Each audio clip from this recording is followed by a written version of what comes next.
On this episode of My So-Called Podcast, we are going back to a week in the 90s. That's right, Gary. And this week we'll be taking you back to 2005? Like the past. The movie never changes. It can't change, but every time you see it, it seems different because you're different. You see different things.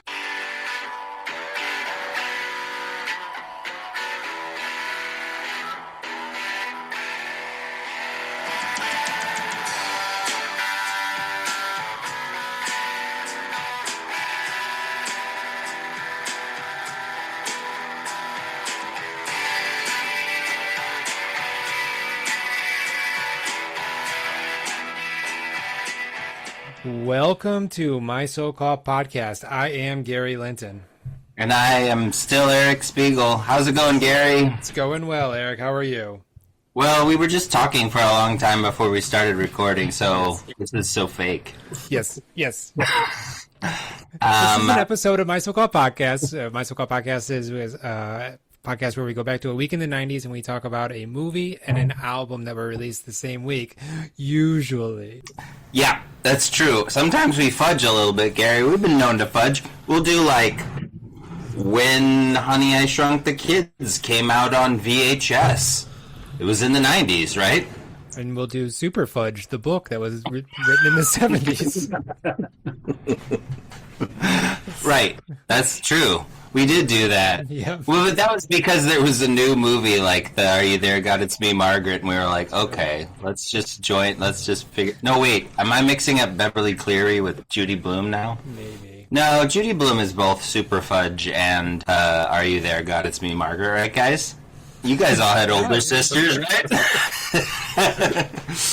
You didn't read a lot of young adult literature for girls when you were like 6? Super Fudge is Judy Blume, and it was in 1980. I was so close to it being in the 1970s, and so... Well, Fudge probably is then, because Super Fudge is a sequel. That's right. Double Fudge. Yeah. Delicious. Eric, do you want to introduce our guests? Oh, yeah, we have guests, Gary? Yes. Oh, they all just walked in. Welcome, everybody. Have a seat. Oh, no, I don't like that Foley work.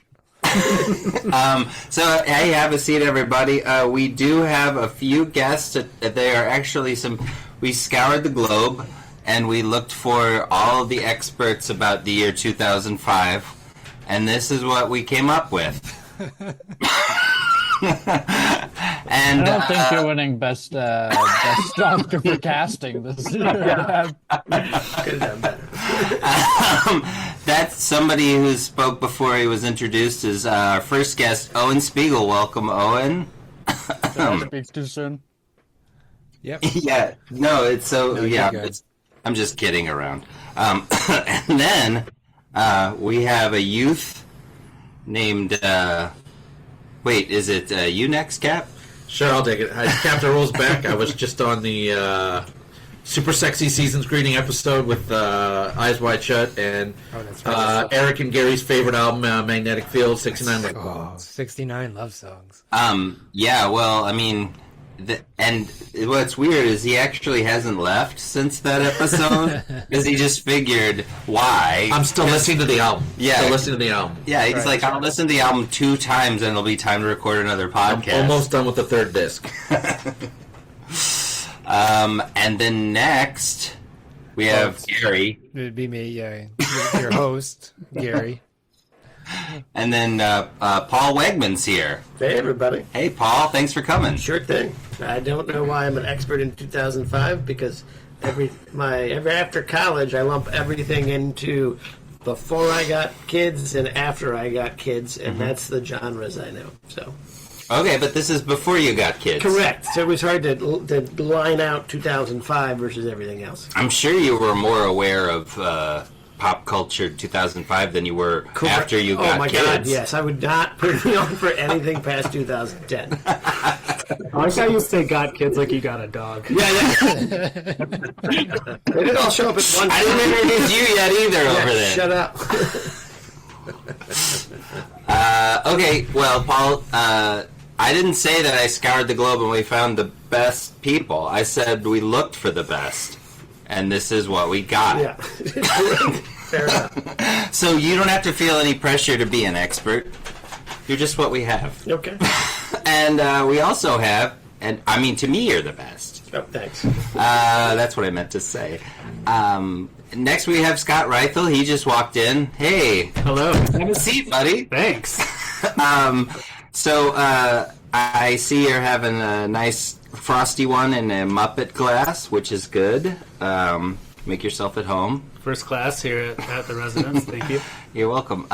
Their Spiegel house. And so would you say that you also separate the world between before and after Paul had kids?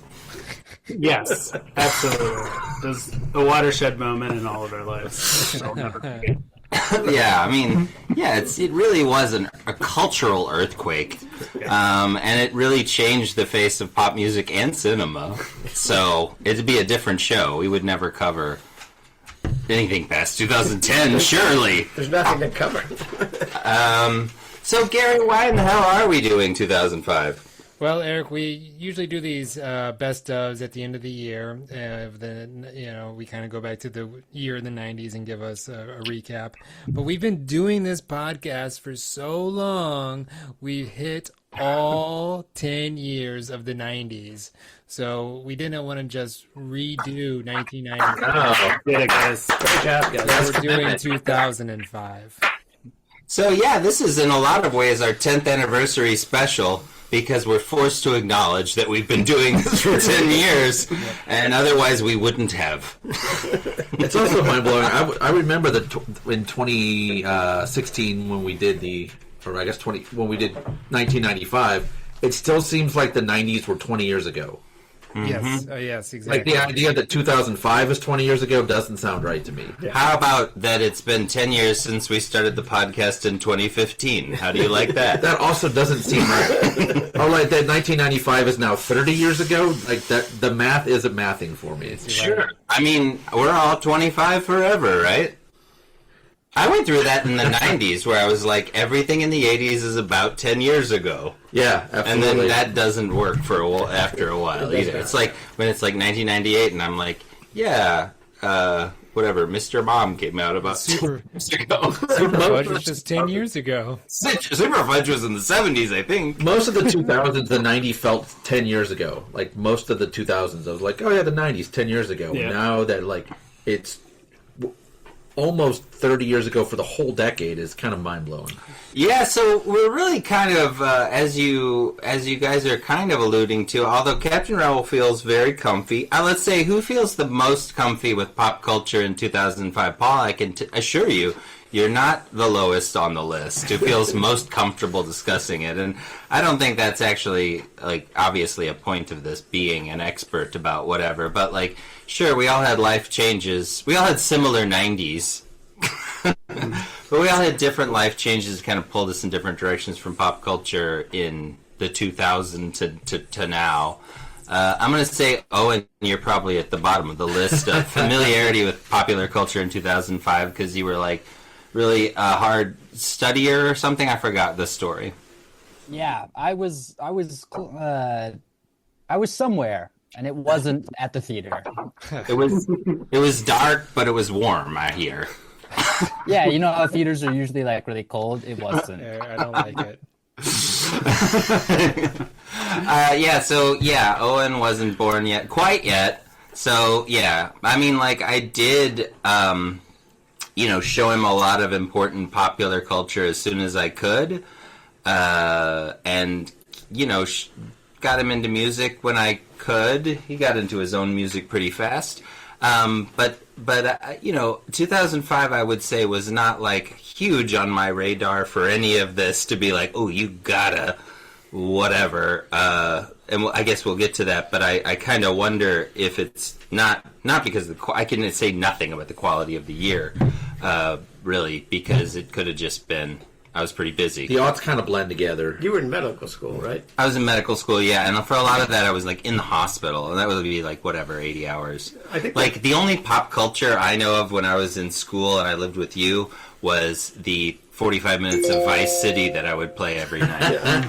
So Oh, that explains. God damn it. Though. You get those notifications. What is this? Comedy Bang Bang? Yeah. Don't forget to like and subscribe, guys. Should I put Do Not Disturb? Will that make it so you can't hear me? No, we can still hear you. Yeah, Just do won't get that. those notifications. There you go.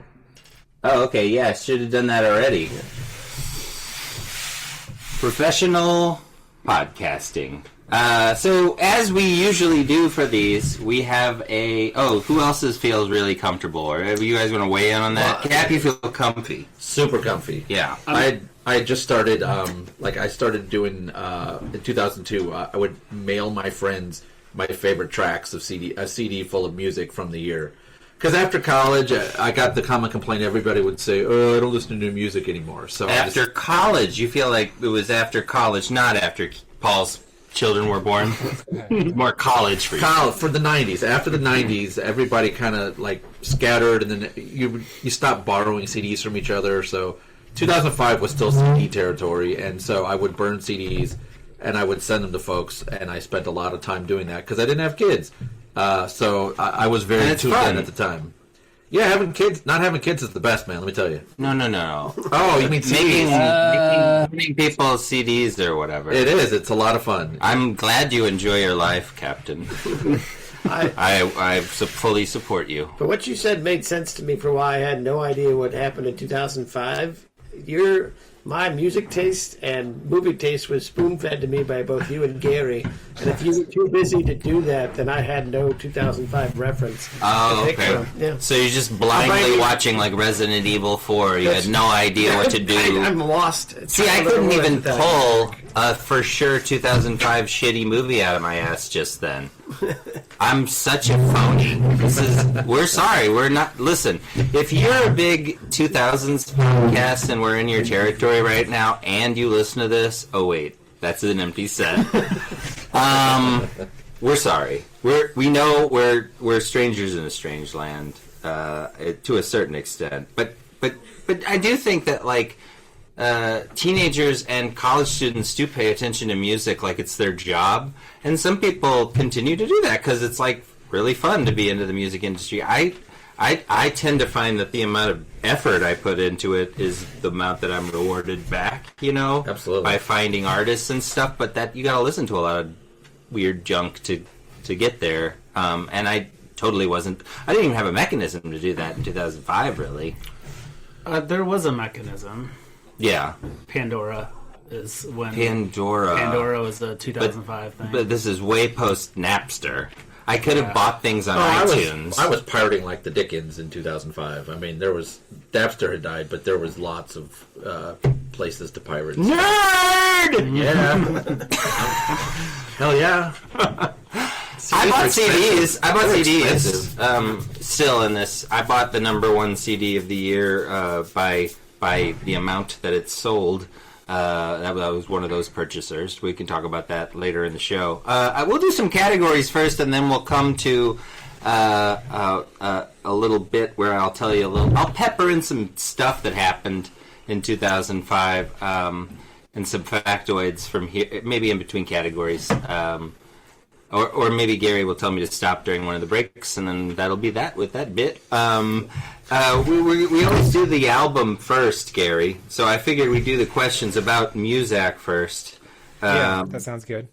So what we were going to do was best album first. You want to do an album first, or... Oh, you want to go with the... I did that on purpose, but I'm open to... We should... No, that's fine. How the sausage is made. Sure, let's do it. Let's start with some positivity. They didn't get an award, music, which is a little passive-aggressive, but it's positive because you like it. And we're going to start with the youngest person, and Owen, you could just say pass or make a joke when you don't have an answer to a category. It's fine. The Mozart sounds that you guys played by putting the headphones up the mom's belly. They didn't get it. You feel like people are not into Mozart? What? I'm not going to challenge every one of your. There's about one layer to this joke, and I don't know if I can peel back anymore. It works. That's good. Thanks for playing. And then I keep forgetting the order. That would be me. I'll go next. The one I put down was a band called The Sun. They had an album called Blame It on the Youth. Huh. So a guy I went to high school with named Chris Burney, his band got signed by Warner Brothers, which was a big deal back then. And they recorded this great album called Blame It on the Youth. And they decided they were going to film a video for every song on the album. So they made a video for 12 tracks. Slay, Queen. And then the album, when you bought it, it had all the videos on there. That was a Beyonce reference. I thought it was the coolest damn thing. There was 12 That's very videos, cool. and it didn't sell squat. But at the time, I was really jazzed. Like, oh my god, my buddy's band's going to blow up, and I was wrong. So nobody got it. Unfortunately, Ben Burke, he directed some of those videos, right? Ben Burke, another buddy did some of the videos. I mean, it was a lot of Webster influence. The band was from Ohio, but it was a thing in our little circle, but apparently just our little circle. So yeah. When you say Webster influence, are you referring to the 80s sitcom? No, Webster Groves, Webster University. Webster U. Okay. Okay. I figured that was the case. I just wanted to. Yeah. My turn. It's your turn, Eric. Yeah. Okay. All right. Well, my they didn't get it. I guess you can go kind of two different ways with they didn't get it, and I was trying to go the kindest way because I didn't want to bitch in both categories. So this one is more like early kind of stuff. So M83, who I really like, a lot of their stuff, had an album come out this year, and it to date has shipped 30,000 copies to record stores in the United States. And it is called Before the Dawn Heals Us. And I would just like to say that's one of the bands that, I've enjoyed over the years, even though I don't listen to a lot of music. I do think that, people whiffed on getting on board early with M83, and that's my pick, and that's really all I have to say about that. I'm like Forrest Gump. Do you think it was because they were French? Probably. Yeah, I think so. I think they didn't have enough saxophone. They really leaned into the sax later. I think right. that got them over the hump. Yeah. Sax sells. You're goddamn right. It's really fun music. If you haven't listened to it, honestly, what I would do is just put on a mix of some of their music and see if you're into the vibe. There's a lot of ones that are catchier than others, but great music. Music included in Forza 4 Horizon 4, where you drive around and you can listen to radio stations, and M83 has a couple of songs in that one. It's like if you're driving at night, you feel pretty awesome. How does it compare to what is it? Hurry Up, We're Dreaming? Is that what that's called? Their big one. Yeah. Well, It's the big one. I feel like there's two big ones, but I think the more on you go, the more kind of experimental and dreamy it gets, and you add in interesting, more different kind of themes and instruments and stuff, so it gets a little more complex, I would say. I'm not very good with musical terms, but that's as good as I can do with that. But yeah. Owen, you like M83? Yeah, M83 is great. But yeah, that's definitely one I didn't get. That's definitely not on my radar from them. But M83, big 2 thumbs up from me for sure. So in our order, next, Gary, you'd go. Yeah, so mine is the band Clap Your Hands Say Yeah with their debut album, Clap Your Hands Say Yeah.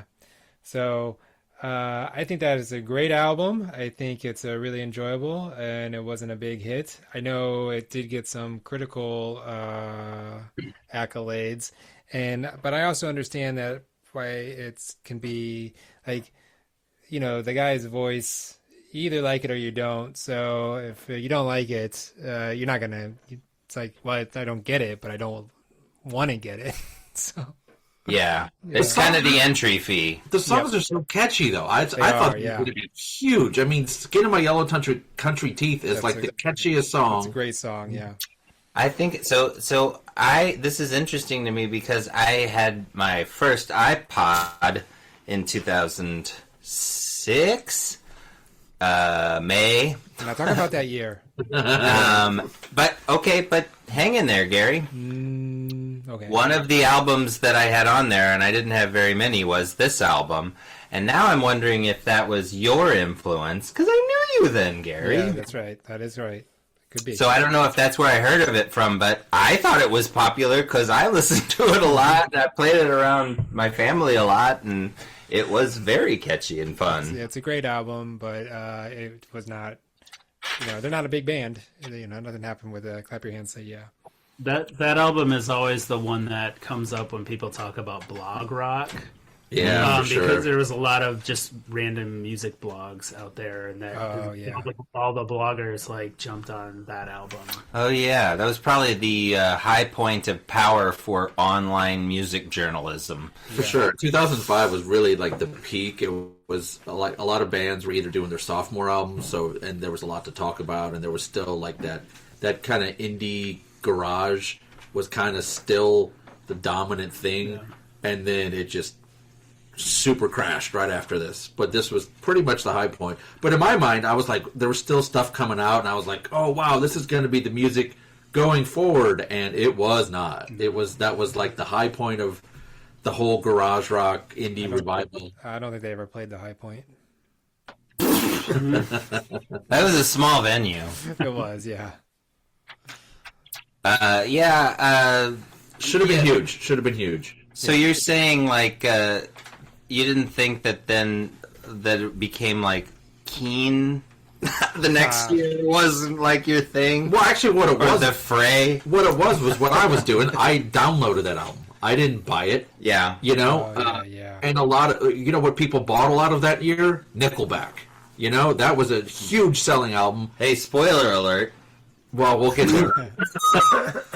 We'll get there in the other side of this equation. But this was this was right when the cool hipster guys stopped buying CDs like me. I think this was the last year I bought a CD to listen to, and I just started downloading music instead. 2011 over here, baby. But that was the big turning point, and what sells is what they make more of. So it's true. It's true, and then it eventually became nothing. Yeah. And now we're all slaves to the algorithm. But that's later. So that'd be Paul next. Yep. So I went kind of my feelings on these things. That's what I want you to do. I know, I tried to do that. I want your feelings. And like I said... The deepest one. So don't be afraid to bare your soul. Let him talk, Eric. Let him talk. The deepness of this. But I put Beverly Hills by Weezer because I hear a lot of people crap on that particular song. Yeah. By Weezer, particularly you guys crap on that song. I don't. I play it all the time, Paul. I play it all the time. I know, and you don't like to play it all the time. So I enjoy that song. It's a lot of fun. It's got a lot of memories for me because it's one of the songs we played in our band in the basement. So we play in our band in the basement. Thank you very much. But present tense. But we did. But when we did our concert for the party, we played this song, and it was a big hit, and I thought it went off well. And so I've always it has a nice place in my heart, is what I will say. Yeah, and a lot of people do crap on it. You can see Scott's crapping on it right now. He's crapping. He can't not crap on it. It's not the worst song, but I feel like it took them into bad places. Yeah, the Black Album was headed down. The Black Album was the beginning of the straight down. Make believe. I like the Pork and Beans song. Wasn't that later? They 2008. They have had some high points and they've had some very low points. Yeah, I mean, but now when you look at their career, when they do still have a good song here or there, it's kind of respectable. so many bands just totally blow out. But I mean, like they're always flirting with becoming a novelty act. Yeah. At least they try different things, which some bands you can't say for. But. Yeah, it's true. And we were all, teenagers when we heard the Blue album for the first time, so it's going to be hard to top that. It is. In our current state of mind. Yep. And hormone levels. And not having had sex levels. Is that a level? Well, I mean, I feel like it's different to hear the world has turned and left me here if you've never had a girlfriend and you're like... Yeah, okay. Just for that. Yeah. So our conclusion is that Weezer is easier to listen to if you haven't had sex yet? I would say yes. It's more meaningful. I wouldn't say easier. I'm saying it's hard to compete with the nostalgia of, like, prepubescent thoughts about romance. How do you like that? That's pretty spot on, yeah. I mean, that's where River Cuomo was writing from. So, right. And then it's hard to compete with their second album because Japanese women are so beautiful to me as well. half Japanese girls. Oh, that part didn't age well, did it, Rivers? All right, well, then that means we got to talk to you, Scott. I guess you don't have to. Okay. Here we go. I gave you all a PDF of the rule book on the email I sent to you, and I do have to talk to you. Okay. I went in a similar direction as Paul on this one. I was thinking of the Strokes album, their third album, First Impressions of Earth, which, from my recollection, a lot of people did not like very much. Their first album?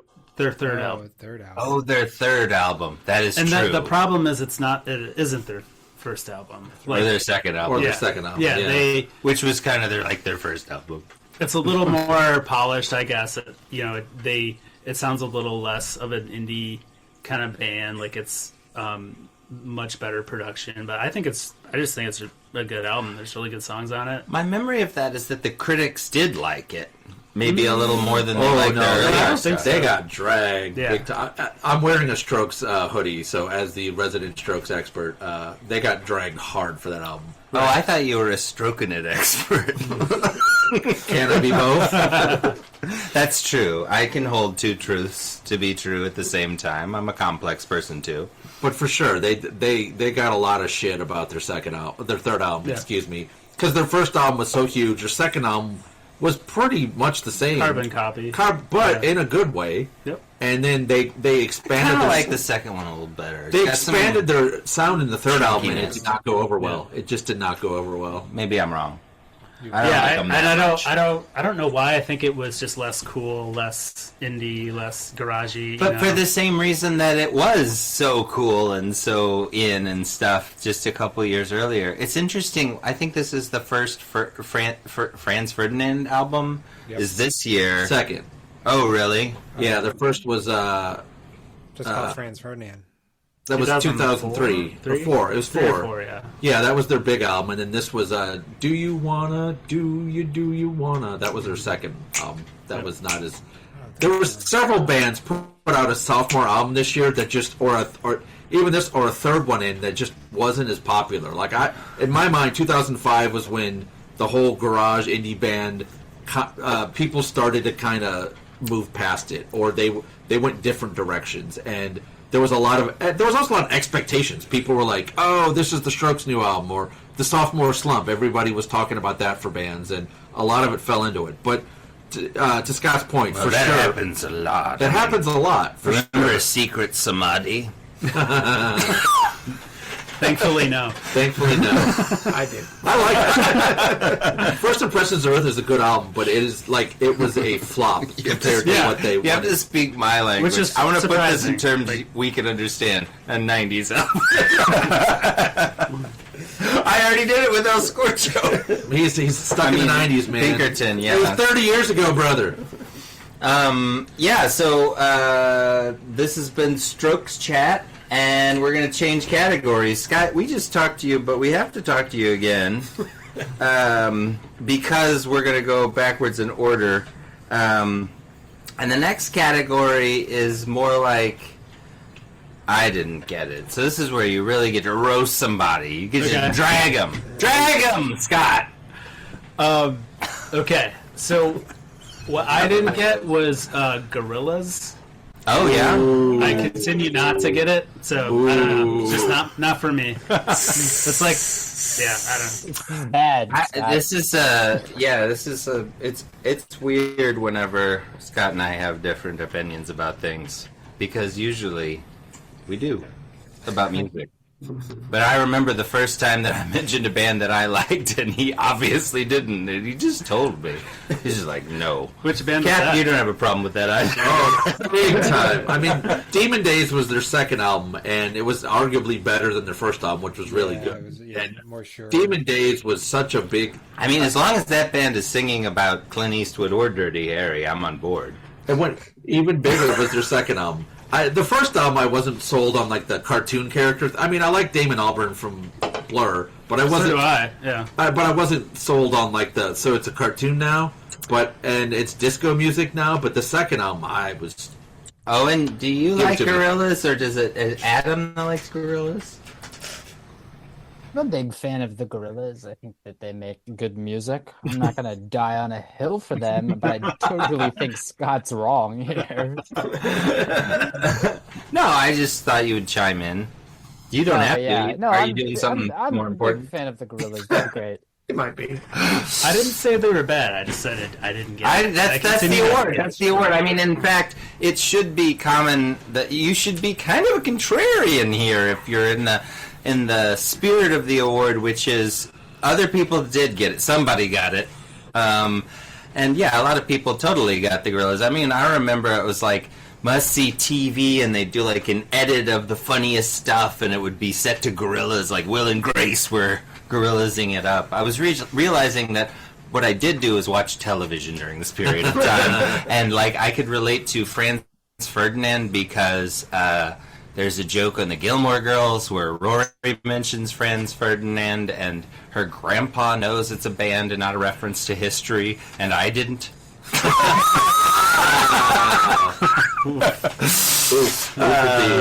So yeah, that's where I was. I was busy. My mind was elsewhere. Paul?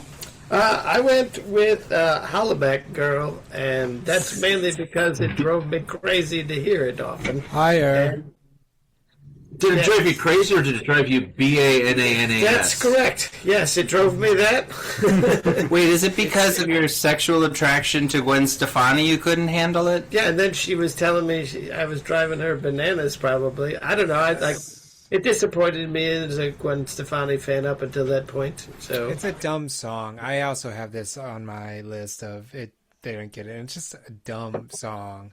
It's like, I ain't no hollaback girl, and then bananas. It's like, what? What is Yeah, it? but if you took out the lyrics, which are admittedly dumb, there's that cool that's. It's got a good beat. It's got a good beat. what you're doing is not selling me. Anyway, it's a jam. It's a bop. I knew it. It was very famous. It's an earworm is the other problem, and I didn't. But don't you like to think about Gwen Stefani? Is my Not, point. not that way. Not as annoying. No, I don't like. to Oh, think of it's her as ruining annoying. it. Yes. That's What's what I'm your saying. Gwen Stefani of choice? Don't speak. No. I wouldn't say it's Just a girl. Yeah, just a girl. Okay. Yeah. No, with the song she did with Moby. Yeah, Southside, baby. Southside. Yeah, Mm-hmm. Not the OG. She was added later. Yep. that's right. They're like, you know, it'd be better if you sang less, Moby. That's right. Good point. They were right. They were right. They were right. Yeah. You have to hand it to whoever had that conversation with Moby. Yeah, I mean, I'm happy for her and the popularity of that song, but I didn't get it. So Yeah, that's the category, my friend. And so that goes to me. To Gary. Oh, to Well, Gary. I did Hollaback Girl. So, Yeah, he did. yeah. Same I thing. was also Hollaback Girl. I'm with you, okay. Gary. Yeah, that's what I thought, right?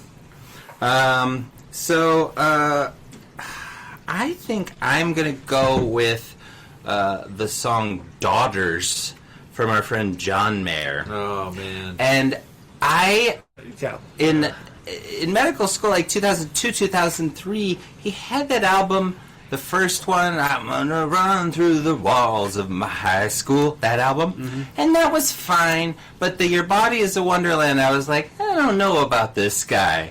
And then this song comes out, and it is creepy. I don't like it. I don't like that it's catchy, because he can write a catchy pop hook, but it's like, there's something, this is not like his thoughts about the world. It's so phony and baloney. It's schmaltzy. It's got a lot of schmaltz to it. But I'll take my schmaltz. My favorite director is Spielberg. But but it's not just schmaltzy. It's like mansplaining feminism or something. It's like he's telling mothers to be good to their daughters. John Mayer. Who's terrible to lots of daughters. Yeah, there's a Playboy interview with him where he talks about how he likes to look at about 50 pussies before he gets out of bed on porn. Daughters. To put the explicit tag on this one. Yeah, As of explicit. Daughters. Yeah, you can beat me, but that's the tenor of the whole interview. Yeah. Is like, and that was when he was about to break up with Jennifer Aniston. Anyway, it's a whole saga. He's not a good guy. So then, in retrospect, it's like, oh, get the hell out of here, guy. I didn't get it. Very popular song. Fair. That song sucks. Very fair. I'll go next. The captain's next. I said, I didn't get it. I still don't get it. The band Fall Out Boy, I don't get them. Sugar, I'm Going Down, that was their first big hit. I don't get it. Because first of all, the thing I really, really, really don't get about it is how everybody was lusting after the bass player, which science has shown is the least cool member of the band, is the bass player. Science has shown. And I mean, We got a he is study the on this? least cool Beatle. there are so if you're a big Onion fan, there are so many jokes about bass players. Yeah. Bass player is the butt of most jokes. And Pete Wentz was like the star of the band, and he didn't sing, and he just kind of half-assed his bass and then pointed the camera, and that was the whole band in my mind. To be fair, Chad Smith is the least cool member of the Red Hot Chili Peppers. It's not universal. This is not. Of course, you can bring up any band but in general, Plenty of good bassists, yeah. the bass player is usually the least heralded member of the band. I'm Unless they're the supporting same your for argument. some reason, yeah. I mean, I agree with our band. No, you're not. That's the case. But I never got Fall Out Boy. That was the start. 2005 and 2006 was really the start of the emo.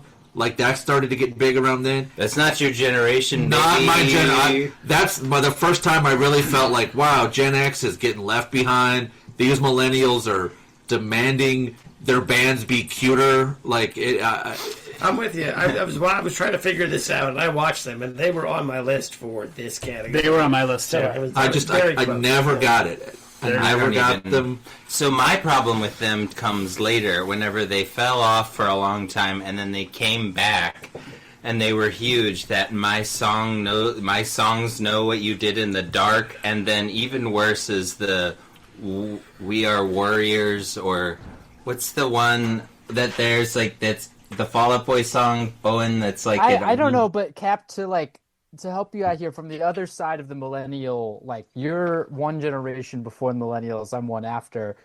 The Fall Out Boy aged horribly. Like no one listens to that anymore, and it's like now again just as uncool as you thought it was. Although I think if I was trying to think of like the stupidest band that I could think of, That's how I maybe felt. that or kind of like Imagine Dragons, also really dumb. Yeah. But Imagine Dragons kind of endearing. Fall Out Boy, no. Yeah, I think of Imagine Dragons as being a bunch of dorks, whereas I think of Fall Out Boy as being a bunch of guys that think they're really awesome. there was a tour, though, like, it was maybe like 5 years ago or something like that, where it was Green Day, Weezer, and Fall Out Boy. Yeah. Yikes. And Fall Out Boy was number 2. Green Day, it was Green Day, Fall Out Boy, Weezer, and that just pissed me off. That's not only backwards, it's also out of order. Yeah, but that does, and it's because that Weezer and Green Day made like comebacks then around that same time, so it kind of made sense from like a timeline perspective. You know? Okay, so I'll jump in here. My I didn't get it so far in my life is Green Day and their album American Idiot. Oh, did that come out this year? Yeah, that was on my list too. Wake Me Up When September Ends, like Green Day doing schmaltzy stuff. I didn't get it at all. Like, aren't you guys California punks? That whole album that came out this year was their big reinvention, and I like it. They were supposed to be like punk California snotheads, and this was like their comeback, and this is what they've turned into. And it's so weird to go from what they were in the '90s to like the elder statesmen of rock now, which just is mind blowing to me. Yeah. I like most of their stuff over the years, I would say. I really liked the first stuff, but they were young. I don't know. They aged, and I thought it was fine, the stuff they aged into. I mean, it never really... Whenever we saw them play both this album and the Dookie album live, I mean, they were great. They're great still live, first of all. And but it was obvious to me that Dookie overshadowed the American Idiot stuff, to me.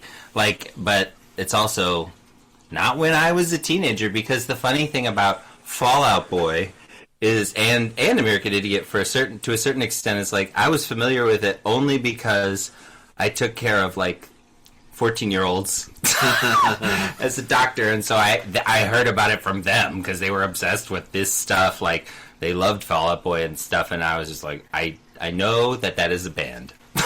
That's about it. I think too, even though they kind of started out as like snotty punks, I think they're too good at writing like catchy pop songs, and they just happen to kind of set it to that kind of pop punk thing. I think they're just too good at writing songs like that to be that kind of just.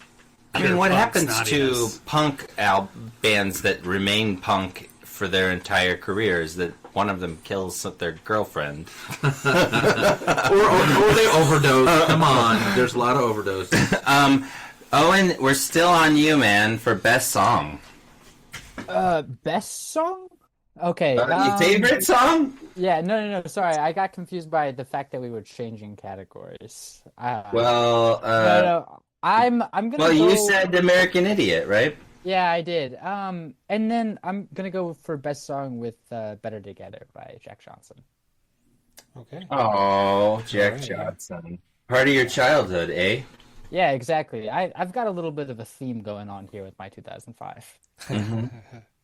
Yeah, it really became the anthem of part of your childhood to hear Jack Johnson singing while you're watching PBS. Absolutely. And then, yes, specifically with PBS, I think if this was 1 year later, PBS Kids. Again in a year, I will be picking Upside Down by Jack Johnson as my top song of 2006. So, yeah.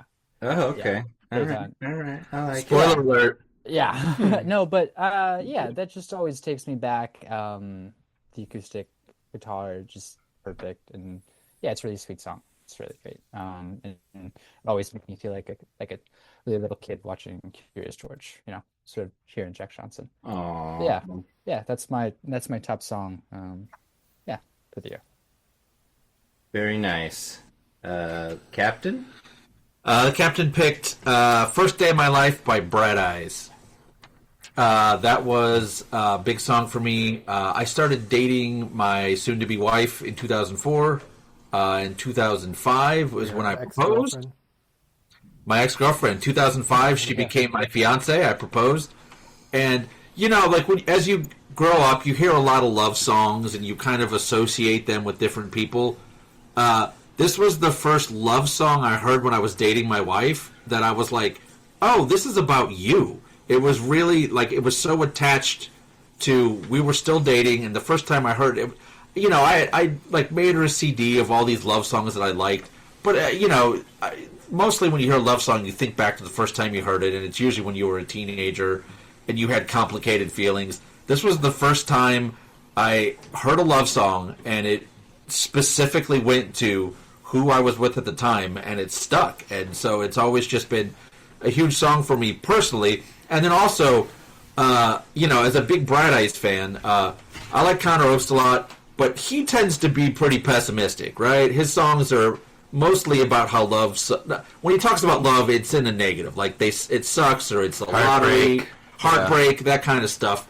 And for him to write like a positive, hopeful love song at the time was mind blowing. It was like I remember thinking, like, did he actually? Were you into him for a while before this album? Oh yeah, absolutely.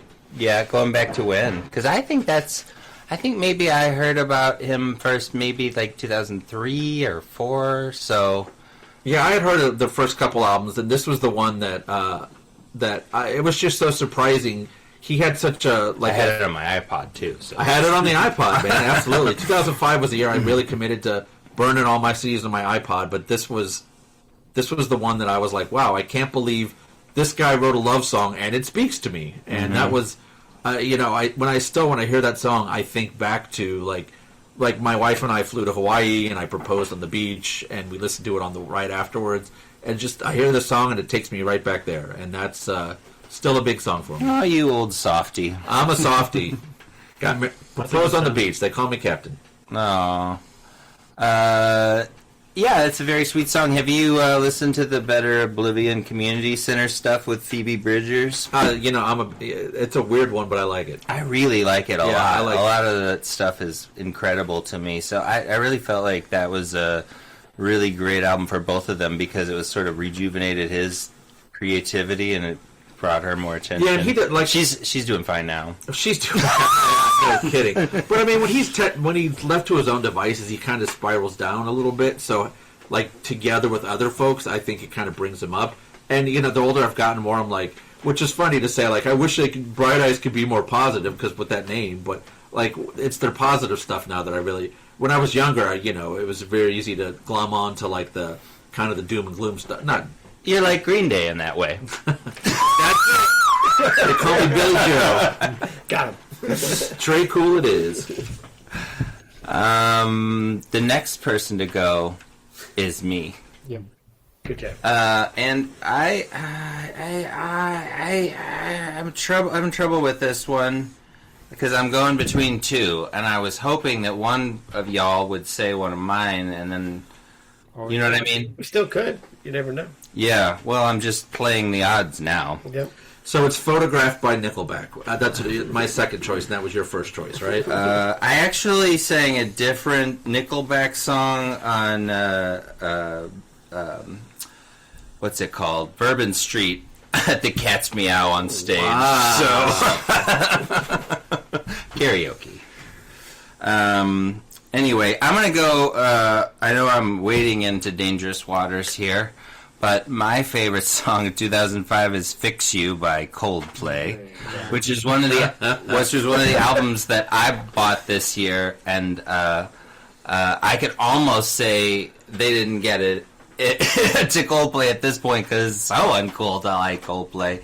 Now, talk about a big change in what was cool. I think this album was the number one selling album of 2005. I think and so Eric, all y'all Imagine liars. Dragons, there's also Coldplay, kind of, but I think that Coldplay is just like, it's so white, I think, is maybe the criticism. Yeah. Is that it's like the epitome of Coldplay, coleslaw, board game night, maybe the three whitest things. But you're saying mid things too. So it's like what you really mean is mid, because every British band is white. Tell me you're white without telling me you're white. I mean, the Commitments were a white band that played black people's music, but that's the closest they've come. Coldplay pretty cringe though. I know. Popularly. I really like this song a lot. I really have always liked this song a lot. I think the video is really some sort of emotional catharsis for me. I really like this band. They have been struggling to make any kind of creative impact for me in the past, 8 years or so. But in this era, I was all on board. Actually, my favorite album is their next album after this. I liked A Rush of Blood to the Head, but I didn't even have it. But like this is when I really, really like them. So this is my truth, and I'm living it. Yeah, I like this too. I think I saw them this year. I may have seen them this year. That's a really good song. They actually admitted that they ripped off another British band named Elbow. Yeah, they sure did. Who is a much better band than them, but I forgive them because it's a cool song. I'm not actually a music critic, so I don't have to prove anything. Like, I think they're pretty derivative of a lot of stuff in general, but I mean, doesn't mean I don't like it. To your point, though, like the first album was popular. The second album was kind of like when critically and commercially successful, and then this was their third album, and their third album was when the critics turned on them, for sure. Yep. When the Speed of Sound, that was when everybody went, oh, look at these chuckleheads. Like, it very much turned... They were still popular, but the critical consensus really turned on them here. X and Y is a bit of a slog. Like, it's kind of long. Like, all the songs are long. It doesn't, like, kind of hit as hard, I think, but it's not terrible. But their first two albums were so heralded, and this one was, like, kind of critically a disappointment. And I would say their fourth album's my number 1, their third album's my number 2, their second album's my number 3, and then their first album's my number 4, and then everything since those is somewhere beyond. So they basically got better every album to the fourth for me, personally. I didn't really know what the critics were saying about bands at this point. I didn't know who Franz Ferdinand was, so... I was really juiced in. And they were that's when they turned. Basically, like, if Coldplay was hugging a woman in front of them, they would have shrank down on the Jumbotron, if you catch my drift. Yeah, that's a nice reference. Yeah. Good reference. Yeah. Okay, moving on. I knew I would take a beating there. What do you got? Yeah, my best song of that year and the best song of the year, full stop, Modern Girl by Sleater Kinney. That's a classic, man. Yeah. It's a good one. It's full stop, huh? That's right, full stop. Those ladies could rip, man. That's right. And then the My video... so-called podcast So White. Not yet. Wait till you get to my best album. We won't be so white then. Well, Gary, I'm going first on that one. I've That's got right. it. Well, all right. For me, so... You're going last on best album, dog. Oh, I think so, yeah. But wait a minute, aren't you in Oregon right now? Yeah, you should have to, like, aren't you issued a Sleater Kinney album when you moved to Oregon? Right. Maybe in 2005 you were. Oh! What would you know about that? The video is also Welcome really good. to the Big It's like 2-6, Cap. It's a different version of the song they played live in the video. It's really good. So also check that out. Modern Girl. Great song. I saw them. Open for Wilco. Yeah. Yep. That was what, like 3 years ago now? 2? 5? 5. Anyway, It was a while ago because I was like a sophomore in high school, I think, maybe. I mean, what does time really mean anyway? Now I'm a sophomore again. It's crazy. It's almost like it's looping. It's like a circle. The wise fool.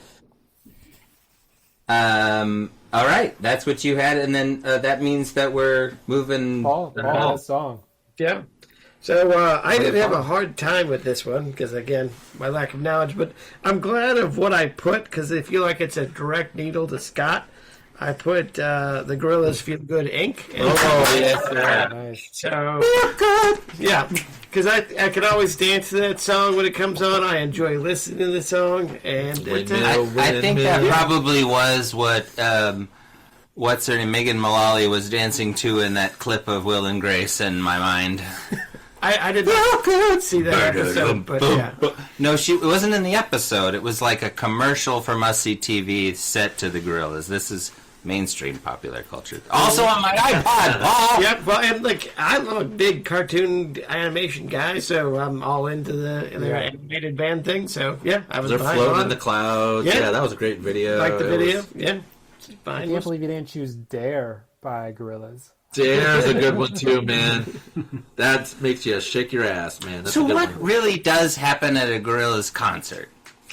I heard they like play behind the screen until they didn't anymore after a certain time. But they would have a screen. Now it's just a regular and concert. the band would be silhouetted behind the screen, and they would have a screen with. They have the screen above them now. I think Yes. Damon Albarn's out there playing, but then you got like the gorillas up on the screen.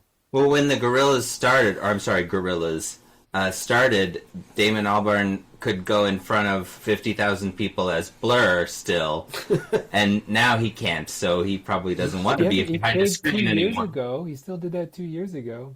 Well, yeah, that's a comeback tour, dude. Yeah. That's a remember when we used to be popular tour. Right, Oasis is cashing in on that as well. right.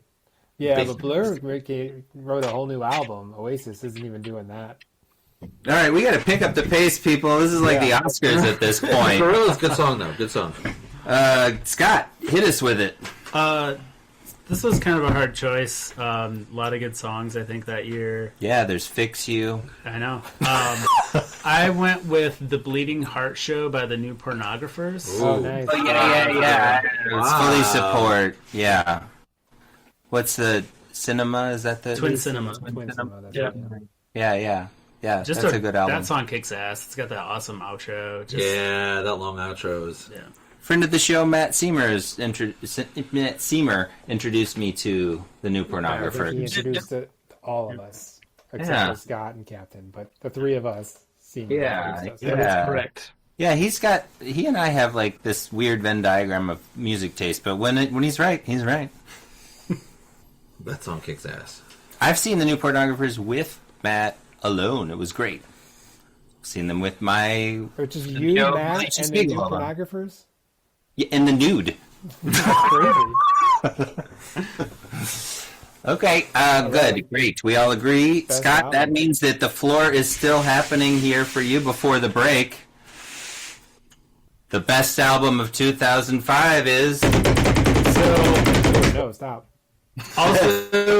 also very difficult. I'm gonna go with one that maybe people don't know as much about, so we'll see. It's Silent Alarm by Block Party. Whoa! Yeah, That's a good great one. album. Good I album. don't Good know what album. that is. Those Either. Brits, I man. don't Yeah. either. It's British. Silent Alarm by Block Party, and they're British. Tell us more, Scott. So Block Party, they are British. It's sort of like I think the description of post-punk is kind of an overused thing, but I think it fits them very well. Very like early U2 kind of energy, really awesome drums. Just every song is like really propulsive and like really exciting. The singer does sound very British, if that may or may not be a plus to you, but really just a phenomenal album. It's a I big still plus for me. listen to it That's a good album. often, and If they were never only New really Zealand accent, they never really that'd be recaptured it. They got kind of boring on their next Sophomore albums. slump? No, they just kind of changed. They just kind of They've got more hooky for Oh, sure. they Yeah. Green Dayed it up, huh?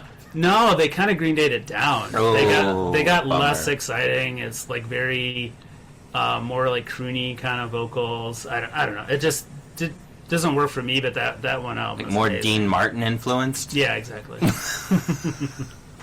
So yeah, Block Party. Okay, Check it out. a one album hit wonder. That's my opinion. Others may Yeah, just. no, Black Party's a good album. The best We're album? here for your opinion, That's- Scott. I don't know about the best, but it's a good one. Yeah, it's a good choice. Well, yeah, we don't have to agree. This isn't the best album of 1997 where we had to do other than OK Computer. Well, obviously. Paul, that means you. Yeah, so Have some faith in me, Gary. Too late. I realized why I picked this one now because my other musical influence of this year was my wife, who I was dating at this My time, wife. and we were combining our music collection. So she had this, I didn't have this, which was "You Could Have It So Much Better" by Franz Ferdinand, and Yes, nice. I like that album, and so that's the one I'm going with. The one from the Gilmore Girls? That's yes, apparently. This is their second album. This is what's really embarrassing. Although I probably watched the Gilmore Girls 2004 and 5? Do you wanna? Do you wanna? Yep. That's a good album. The first one. Yeah, both the first one, the first album was so good that they weren't going to top it. There were so many bands that I really liked it this year, but I don't like that out. It's not my favorite album from that band. Like Ryan Adams, got so much crap from this year. It was like Ryan Adams, the Cardinals. Ryan Adams, all. Oh, is that the year he put out 3 or 4? Yeah, just a ton of stuff. Black Keys put out an album this year. Like there was a lot of the New Pornographers was one, but I like the album. It's not my favorite, but the New Pornographers album. So yeah, that's the one I went with. Yeah, Eleanor, Put Your Boots On is on that album, that Franz Ferdinand album. Yeah, I like that song. That's a good one. It's got to be hard. Like, do you think when you put your second album out that it's like it's not as good, and then when you put your third out, it's like there's nothing good on here? Like, it's hard to tell, man. Like they say, you got your whole life to write your first album, and you got about 10 months to write your second album. Yeah, like, it is. It's really hard to top it. Sure. Yep. Right. Cool. Weezer. All right. So my best album of the year. My best album of the year is Late Registration by Kanye West.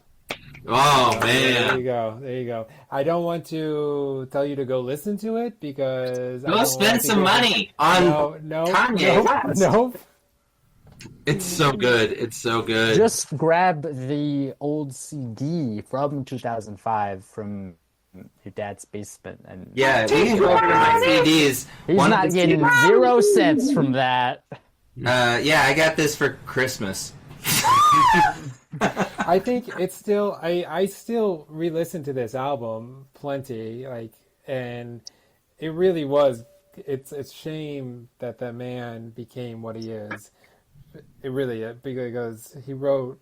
But you can say that about so many people. Yeah, but I mean the production value on this album is insane. I mean, he produced the shit. It's incredible the music that comes out of this. And, getting Jamie Foxx on it was such a big baller move for the big song. But even the smaller songs, this whole album is phenomenal. The horns on... Each one, yeah. Touch the Sky. Touch the Sky. The production value is just off the charts on this album. Yeah, wake up, Mr. West. I'm going to jump in here because this is also mine and just say, this isn't even close to my favorite album of his, but I had to pick this one just because it's a consistent front-to-back What's listen. your favorite album of his, Owen? Because I think this is my favorite album of his still. Yeah, no, for me, no, definitely not. But it's a great album and it's great front-to-back. I almost picked X and Y, but... I didn't just because it's not. There's no consistent listening value throughout that album, whereas you have so much of that in Late Registration. So, what is your favorite Kanye West album then? My Beautiful Dark Twisted. My Beautiful Dark Twisted Fantasy, man. That's absolutely the number one. Yeah. But yeah. Top of the mountain there, man. Top of the mountain. No, it just is all it's just it fell off a cliff right after. Off a cliff. Yeah, that's true. Yeah. Yeah, 2005 Kanye looked untouchable. I mean, he just... He got me to buy a rap CD. I got Mr. Coldplay to buy a Black Man CD. Well, it really went from, that's the producer of Jay-Z to, he just lapped Jay-Z right here. But you said you got it for Christmas, Eric, so you didn't buy it. Oh, that's true. Thanks, Santa Claus. All right, I'm going to go next. The best album of 2005 is Come On and Feel the Illinois by Sufjan Stevens. Man. And it's not even close, people. Oh. I didn't listen to every album on this year, and but I bought some, and this is one of the that I did have, so I mean it's definitely selection bias, but this is one of my favorite albums of all time that I've ever had, so I really love it. I love it front to back. I don't even really know the song names on this album. Exactly. It's impossible. Just listen to this album front to back. That's the only way to listen to it, and it's great, and it's wonderful, and it's untouchable, like you said about your favorite Kanye. I had that on my short list also. Oh, it's so good. I was actually afraid everybody would pick it. I thought this was inarguably the best thing that came out. But that's my strong feelings about that. And it also makes the high point when he abandoned his "I'm going to make an album about every state." After two, But man, what a great idea! And then he just dropped it like a hot potato and hasn't been back since. Yeah. he won an Oscar, right? Yep. But man, He's what okay. He's doing what fine. a great idea for an album! What a great album! Yeah, it's so good. It's too long. But I like it, but it's too long. Yeah. Well, There's also Gary, the that's Avalanche, what which is that's what your final review after you die is going to be on your grave. I liked it, but it was too long. He's an editor. He's an editor. Is that his review of life itself? That's right. Yeah. Yes, exactly. Yeah. Mm-hmm. Yeah, he had some back pain at the end. Anyway, anybody want to throw out some honorable mentions for No, album? we're not done. before we We're not done. go We to- still We're have done, Holmes. I Captain. gotta go. Oh, sorry, Captain. Cap, I also thought you were picking Late Registration. No way. No way. I mean, the best album in my mind, Arcade Fire Funeral. Oh, okay. Arcade Fire came out of nowhere, and I mean, This is the problematic section of the podcast where we talk about people who are problematic. yeah, I Kanye know. West and They're all- Wayne Butler. Wayne Butler's a little less problematic than Kanye. What did he do? I don't even know He this was a story. little sketchy with some women. He wasn't a Nazi. I mean, That's true. MAGA Nazi. you're gonna pick Kanye West and call me out, dog. Okay. But yeah, I mean, Arcade Fire. I just, honestly, in my mind, I just went for the first time to Montreal in the fall for vacation, so I listened to this album a bunch beforehand, and I forgot. Like at the time, it was just so mind blowing how different this was and what was being made, and it's still. I mean, there's just like there's a theme throughout it. I mean, the songs all have similar titles, and they're just like front to back. It just didn't sound like anything at the time. Montreal is lovely. Montreal is the best, man. I'd never been. We just went in October. It's like Europe, but close. Yeah, absolutely. I was walk down the streets. You're like, wow, why can't this be where I live? Yeah, it's so nice there. This was settled by French people in the 1700s. So is my town. goddammit. Why can't my town be this cool? We have some issues here. Yeah, we have some issues here in St. Louis, but Funeral has no issues. It's phenomenal. I had that on my list too, but I thought it was 2004. It is 2005. Okay. I don't know. When did the See, I suburbs am come having out? a lot of confusion trying to figure out what's 2004 and 5 because Spotify's telling me 2004 for Funeral. I don't think. Yeah, 2004 is Funeral, I believe. But I think like there's It came been out at some. the end of I've been 2004, right. Well, this is a probably hit a in 2005 It became podcast big in in 2005. the 90s, so I we're going to listened to give this it in to Cap. 2005. I listened to it well, in that case, my favorite album that came out that year was in 2005 would be "Get Behind Me, Satan" by the White Stripes. That was That's a good awesome. one, too. Well, yeah, hard to argue with that one. I mean, not their best album. Obviously, the two that preceded it were better, but this was phenomenal album. It was they played the Fox here in St. Louis last time I saw them play. Great show. It was a bit of a disappointment commercially because the first two albums were such big, like life-changing events. Yeah. White Blood Cells was so big, and then obviously Elephant and with Seven Nation Army, that was just took over the rock airwaves. So when this came out, it was it's taken over the planet. it's taking over the planet now. The fact that it's a jock jam now was mind blowing to me. It's a required text in high school marching bands. Absolutely. So by those standards, this album was not a success, but it's so quirky and It is weird. quirky, and, yeah. And he also expanded. There's a bunch of different instruments. He was very focused on, we're going to keep it just voice, guitar, and drums before that. And this album had a whole bunch of different. So, I mean, at the time, I thought this was the best album. In my mind, though, when I look back at 2005, I listened to Funeral nonstop. Like, that was my album in 2005. Yeah. Now that I think about it, Gary, my other source of music was you. You would burn me CDs in this era. One mix you got for me was enjoyable music. Oh yeah, that's that's something music is. He would always sort of undersell the mixes. Something you might like. That's right. Nobody undersells like Gary. This is good music, but possibly too long. Maybe. Sure. This formation of this rotation will be the death of me. Sorry, I stepped on you there, Cap. You got 2 in though, so that's makes us even. Oh yeah. I was gonna shout out a couple of other ones that are big in my world. My Morning Jacket Z Yep, and that was Extraordinary number 2. Machine by Fiona Apple. Such That's a good. good one. Those are both really, really good albums. Killers had a big album that year. They did. Killers, Mr. Brightside, and yeah. Wasn't that 2004 also? I came into this problem too. This is why I asked if Hot Fuss was 2004 at the beginning. Well, here's the deal. I would have The maybe gone singles Hot Fuss. that were big off that album came out in 2005. That is what it is. Mr. Brightside, and Mr. Brightside is a 2005 single. Yeah, So, Spoon had an but album Hot that year. Fuss. Spoon had a really good album that year. Right. I had Twin that Spoon Cinema. album as a gift from friend of the show, Alicia Spiegel. I listened to it on my way to Rhode Island. I drove there by myself, and I stayed in a hotel room. And in the morning, I turned on MTV, and it was Gold Digger, and I was like, I want to get that album. I want to get that album. Sean Paul had a good album. That was some good ass shaking that year. I mean, there were some 2005 had some good albums. Yeah, it really did, actually. I was sort of shocked at how hard this was for me, even though I guess I was kind of plugged in via the ways that we're talking about, but not totally. There was a show in St. Louis that I didn't get to go to because I was in med school with Seuss John Stevens right before this album came out, and the only reason I knew about him is because I heard a story about him on local NPR because he was going to play here, and I was like, oh, I want to go. I really like that music, and I didn't, which is Speaking one of of those Jack- concerts you wish you'd gone to. Yeah. Speaking of Jack Jams, Captain Reithel mentioned just there with the Seven Nation Army kind of becoming one of those. Mr. Brightside, kind of. I was gonna pick Mr. Brightside, but then I was confused about the year for my top song.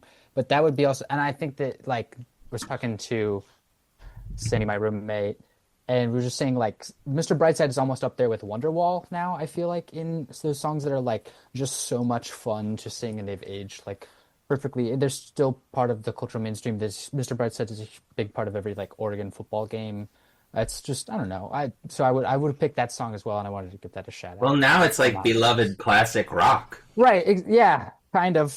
Yeah, I mean, It's like a great song. It's like Living Like on Neil a Prayer Diamond. when they play it in a stadium and turn it off. People keep singing it. no, exactly. It's just so much fun.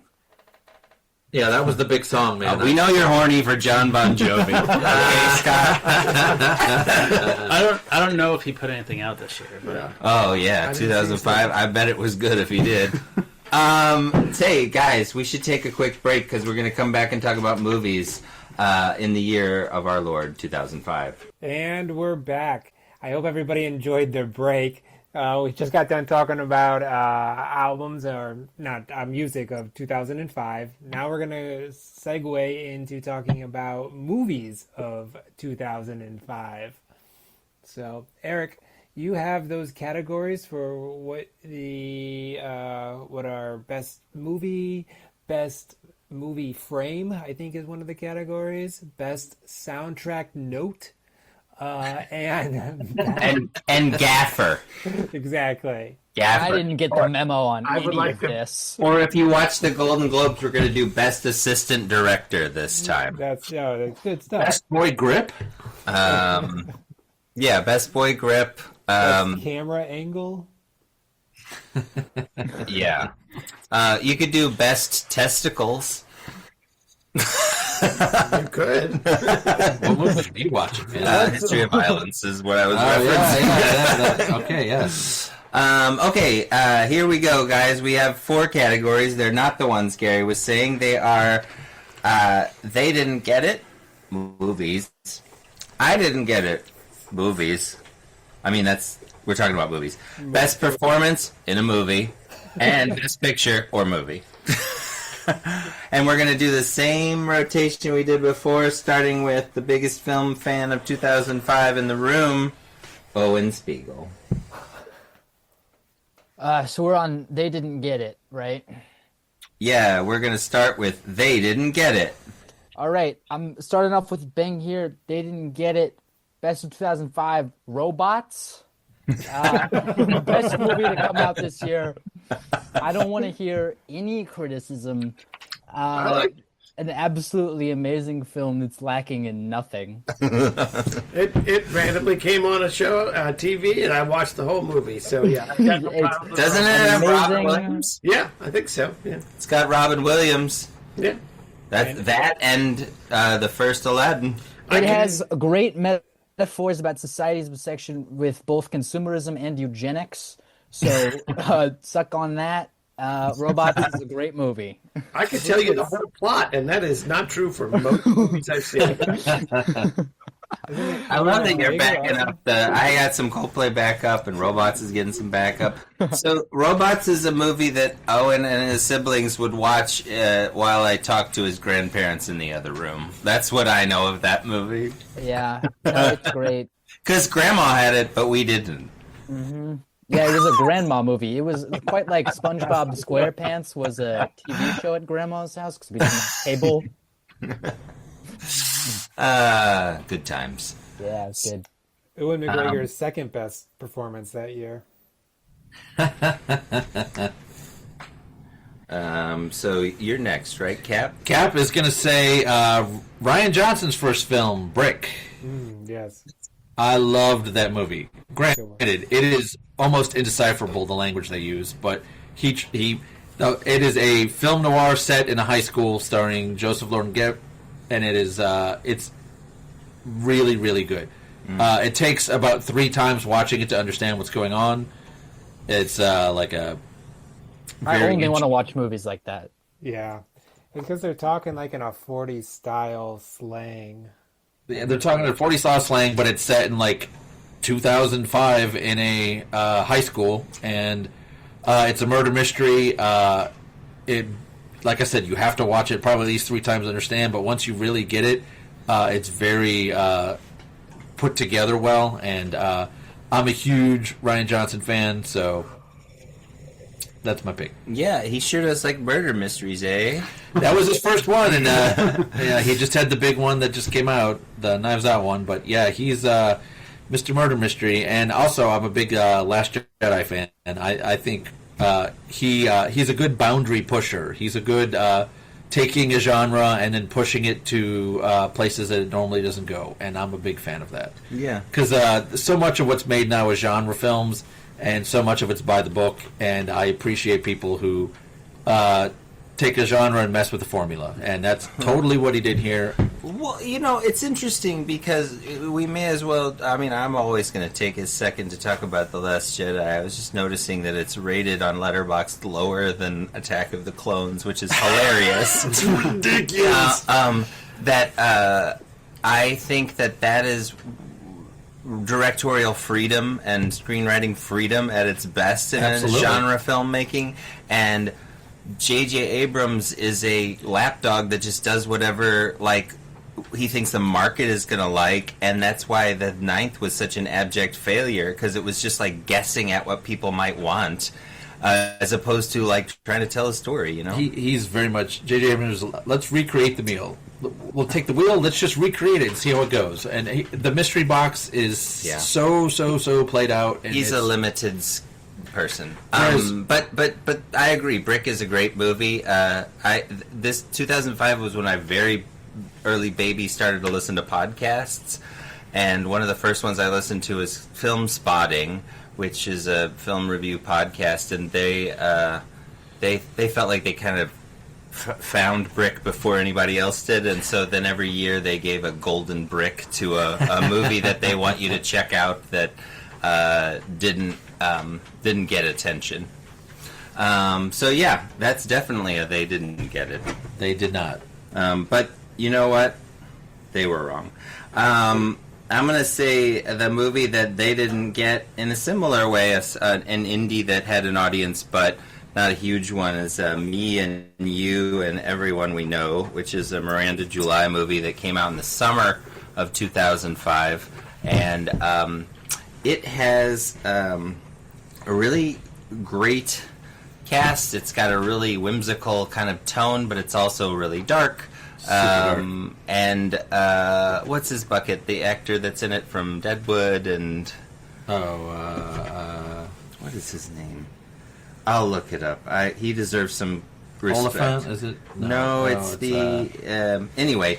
The movie is somewhere between like something that you might see at an art museum in the modern art filmmaking sort of loop that doesn't make any sense, and some storytelling of some coming of age and some love stories that are all kind of happening. She's got her own voice. She's got a very unique voice, and it's very prominent here, and really, I really liked it at the time, and everybody I showed it to dug it. I ended up buying it on DVD from the local Blockbuster previewed copy. That's very 2005. That's very 2005. Gary? We're talking about The Perfect Storm's own John Hawkes. John Hawkes, thank you. Hawkes. John Hawkes, this is the first time I ever saw him. I would go on to see him in Winter's Bone. Winter's Bone, man. And Teardrop. I'm currently watching the second season of Deadwood. He's great in it. Whenever he's in something, he's know that it's going to be elevated almost every time. And he's the romantic lead here, which is delightful.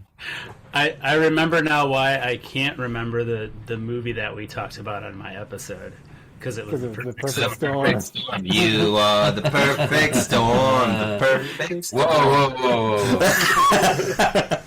So, what do you think the over-under on hearing The Perfect Drug at the Nine Inch Nails concert next month is? Huge. It's huge. They're playing it live now for the first time ever, really. Oh, really? They have been? That's one of my favorite Nail songs. I guess that's something we could look up, I guess. No, I've looked it up. They're playing The Perfect Drug live for the first time since, I think, 97? How much of the Tron soundtrack are they playing? Just the hit. Yeah. Is that it? I would sit there and watch them play that whole soundtrack. Give me something to believe in, baby. They're playing that one. But that's good. It's a lot. They're playing the hits. I like that. Hawks from that one episode of the X-Files. They didn't get it is from Shane Black, Kiss Kiss Bang Bang. Oh yeah, so but good. They get it now. Yeah, exactly. They get Everybody gets it now. They didn't get it then. Absolutely. The welcome back to the club for Robert Downey Jr. and he's always been awesome for Val Kilmer. Yeah, absolutely. And those two seemed like very well suited to deliver Shane Black's very layered lines. Like that screenplay, they just chewed it up. It was so much words, so many good ones. It's phenomenal. That is such a well put together movie. I think people that are sick of Tony Stark should watch this movie because although he created an indelible character, that's all he really does anymore is this Tony Stark thing, which is just sort of a nicer version of Robert Downey Jr., I feel like, or a blander version. But yeah, in that, he's off the rails, Yeah, and he's really good at rails. it. Yeah. So here's my thing, though. Shane Black, The Nice Guys versus Kiss Kiss Bang Bang, because I feel like they're on the same wavelength, and I like them both. Yeah, they're both great. And yeah, those two should have been hits as opposed to not Lethal Weapon. So. Yeah.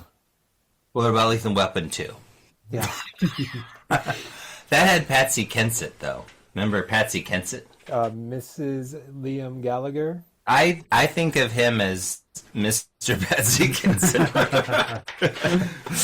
Remember when Mr. Patsy Kensit had that big hit Wonderwall? Also, a good, is it a Christmas movie? Yeah. Yeah, it is. Period. So it's The Long Kiss Goodnight. That guy cannot get enough. It's Christmas adjacent, and I'm here for it. It's Christmassy in that. There's, what's her name, dresses up like a sexy Santa. Michelle Monaghan, yeah. Yeah, I mean, that's for an extended period. Shane Black writes all of them are at Christmas. Lethal Weapon and Iron Man 3 even, Iron yeah. Man 3, yeah. Is Last Boy Scout at Christmas? Maybe not. Don't remember. I don't think so. I don't think. He's a Christmas adjacent guy. I don't think Predator, the fourth one, is at Christmas Predators. time. And the Predator or whatever is. No, Predators is the one with Adrian. Yeah, you're right. The Predator, the one. With Predator. The Predator. Yeah. Yeah, that's not confusing. It's not as confusing as the David Gordon Green Halloween, which is just called Halloween. Yeah, so, okay, and then is it my turn? No, it's Paul's turn. And I'm the one who's drinking. This is the most entertaining part of the episode. Eric, remember? I really shouldn't be in charge. This is, anyway, I'm just going to say it. I said Fantastic Four because I actually liked this of all the Fantastic Four movies that have existed. This is one of the most fascinating things that has ever happened to me. So, Go it's on. not a good movie, but I thought the thing Wait, was do you know which one you're endorsing? Are you thinking this is the Jessica Alba movie? Yeah. Yeah. Is that the one it is? Yeah, that's which one did the Jess Trank one come out? Yeah. What year was much that? later. This is the Jessica. Oh, okay, album. okay. Yeah, I saw that in a hotel. It was okay. Yeah, that's what I mean. I like they could have just Never seen stopped. it. They should have said, "We did it. We did Fantastic Four." Because as a comic, it's not that great. You don't have to keep trying to chase this thing that wasn't that great as a comic to make a Absolutely. better movie. So why do it? You did it. Stop. You made the movie, and you're good enough. It's such a fascinating film history because there's a terribler one of it that was made for the 80s for the sole fact to hold on to the rights of this. They've been convinced of this being And such it's a big deal for just so long. This is as good as it's gonna get, and you should just stop, and it's fine. And this is where Captain America is the Human Torch, right? Yeah, and he was good as a Human Torch. And I bought lots of comics. I did not buy Fantastic Four. I did not. You were speaking my language. I put this as I didn't get it because I never get why they keep making Fantastic Four movies. Like, where is the audience for this? I've never. They're convinced it's there. They keep plugging away at it. But that for me, And he's right. it's This like- one was not that good, but it was better than they didn't need to keep remaking Even it. this latest one, I still would go back to this one. I mean, you made not even the Fantastic Four anymore with this latest one. But anyway, I can't. I'm so depressed that one wasn't as good as it could have been because I really like Vanessa Kirby. I like all the actors. In that, so yeah. Not like I like Vanessa Kirby, Paul. Scott. So movies of 2005 was extremely difficult. I was looking at the listed movies and was like, it doesn't appear that I watched any movies in 2005 at all. And I think, I mean... Me neither, Scott. Yeah, good. Thank you. I appreciate that. I think, 2005, I was working part-time. I was teaching and also was working on my dissertation, so that probably explains it. Mm-hmm. And why I was very comfortable with the music, but not the movies. So I actually chose the same as Gary. Yes. I have not seen that movie in quite some time, but I sort of just remember that it was good, and it didn't seem like anybody thought or liked it. So it was good. I appreciate, Gary, that you chose that because that was what I was thinking as well. Yeah. We should watch it again together, Scott. Let's do it. There was also so many sequels in 2005. There was like a number 2 of so many movies. Mm-hmm. Yeah, a lot of sequels. Is it like the year Hollywood gave up on original movies? Or I'm sure, I don't know what year has the most sequels, but it's a contender. This year, for sure. Or last year. They made That's true. I think we're worse now. You're right. I don't know what I'm talking about. they made a sequel to The Sting, even though they couldn't sign Robert Redford or Paul Newman in the 70s. So Yeah, but this was the year that they made a sequel to Get Shorty. They were like, hey, you guys like Get Shorty, what if there was more John Travolta being a guy? wait, does Dwayne Johnson have tenacity at trying to become a movie star or what? Though that guy has really kept trying. He sure did. There were a lot of sequels this year, for sure. Yeah. If Fast and the Furious hadn't come along, he would have never had a hit movie. He was just trying at weird things. I don't know. Jumanji. Yeah, that was a hit movie after the Fast and the Furious. All right, I know, but he was born for that role, Yeah. was He, good. he was definitely born for that That role. was a good movie. The first one was funny. Mm-hmm. Jack Black's funny in it. They didn't try We're to gonna move remake on to second the one. I didn't get it movies, and that's Scott. It's you're up again with I didn't get it. So I'm pretty sure I did not see this movie in 2005. Oh, you don't have but to. it was released. It's based on a really good book, and it was the Hitchhiker's Guide to the Galaxy movie, yeah. which I absolutely hated. It was so bad. So annoying. Like everything about it was just annoying and terrible, and just I was like, how could they screw this up so bad? It was perplexing. That's mine. You can skip me after Scott because I was my favorite book. I can reread that book so many times. I never want to see that movie ever again. I feel like I'm a real film guy, and I'm watching that, and I'm like, what is going wrong? But I also had that same feeling of like, ugh. Yeah, I know. Just ugh. But going into it, like, oh, how are they going to make Sam Rockwell have two heads? Oh, they didn't. Oh, that's a choice. Like, there were so many things you're like, oh, I wonder how they're going to... Oh, they just didn't. Well, why wouldn't they do that? And, like, I like Mos Def, but, like, having him as, like, the main guy... There were just so many bad choices in that movie. Yeah. And there didn't need to be. I don't think they were all casting either. It's tons of problems. Yeah. Because the casting's not bad. It's like the Love Actually cast. I kind of felt like I was watching like an episode of like SpongeBob SquarePants because it just seemed like frenetic chaos the whole time. Is what I have not gone back to it since, but Yeah, it was a real swing and a miss. It was. Yeah. And like a classic too. Like that book is phenomenal. Oh yeah. And the one that they made, so it started off as a radio drama, so it's not like it's unadaptable. And then it was made into a TV show for BBC, and it was good. And then the book is good, so you can listen to the audio, you can see it, you can read it. It's all good. The follow-up books are good. Like, so it's almost confusing how it's bad. Yeah. It's like how did they do it? Yeah. Like, and they to get Alan Rickman as the voice for the android, you were like, oh, this is going to be great. That is perfect. And it's like the casting agent did her job. Right. I was very excited to go see that movie, and then it just let me down. And I know, I remember really pretty specifically driving home from the movie theater with you, and we were all deflated. Like, I do, yeah. What happened? Okay, so you didn't get it. We didn't get it either. Good. Scott, what about you, Paul? Same Wegmann? thing. Same thing. You already said that. I thought I was doing well. Gary.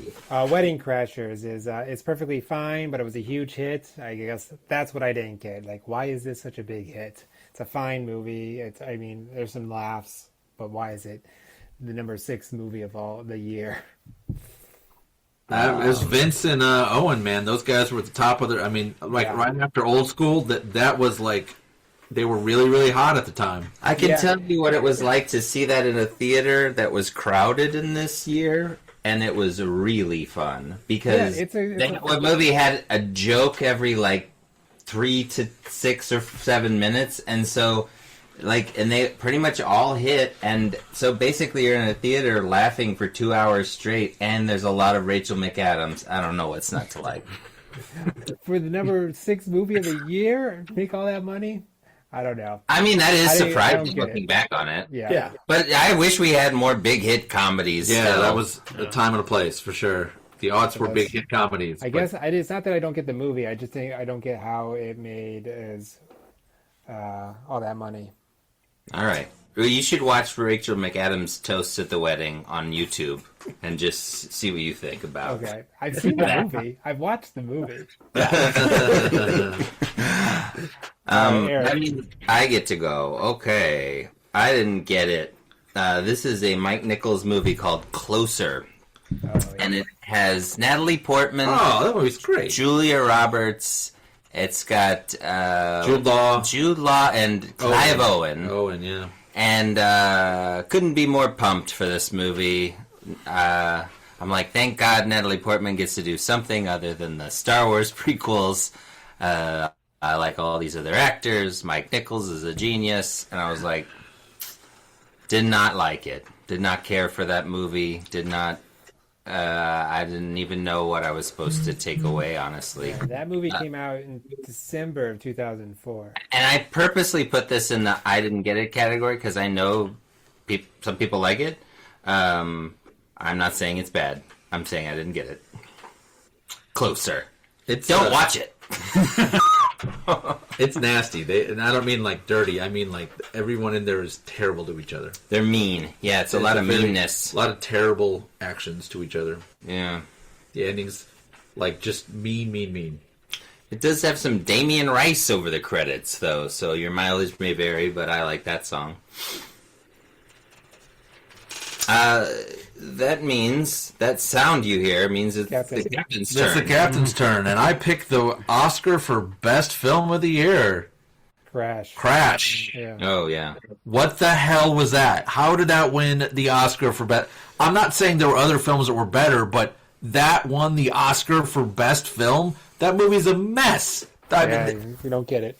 there's just no narrative through it. The acting performances are all over the place. There's nobody. It appears to be smart and emotional. It appears to be. Yeah. It appears to tell a compelling story on the surface. It's almost like it tricks you into thinking that It's told serious. some sort of important story of and it's some all sort. weaved together, and it's important. And I think that a lot, when people talk about this being a bad Best Picture, which it is most definitely one of the worst, right? Well, I think that's makes general consensus. usually makes like top 5 worst movies for winning best Oscar. Yeah, and it's one of the ones that I'm most curious what its reputation would be had it not. And it probably would have just been forgotten.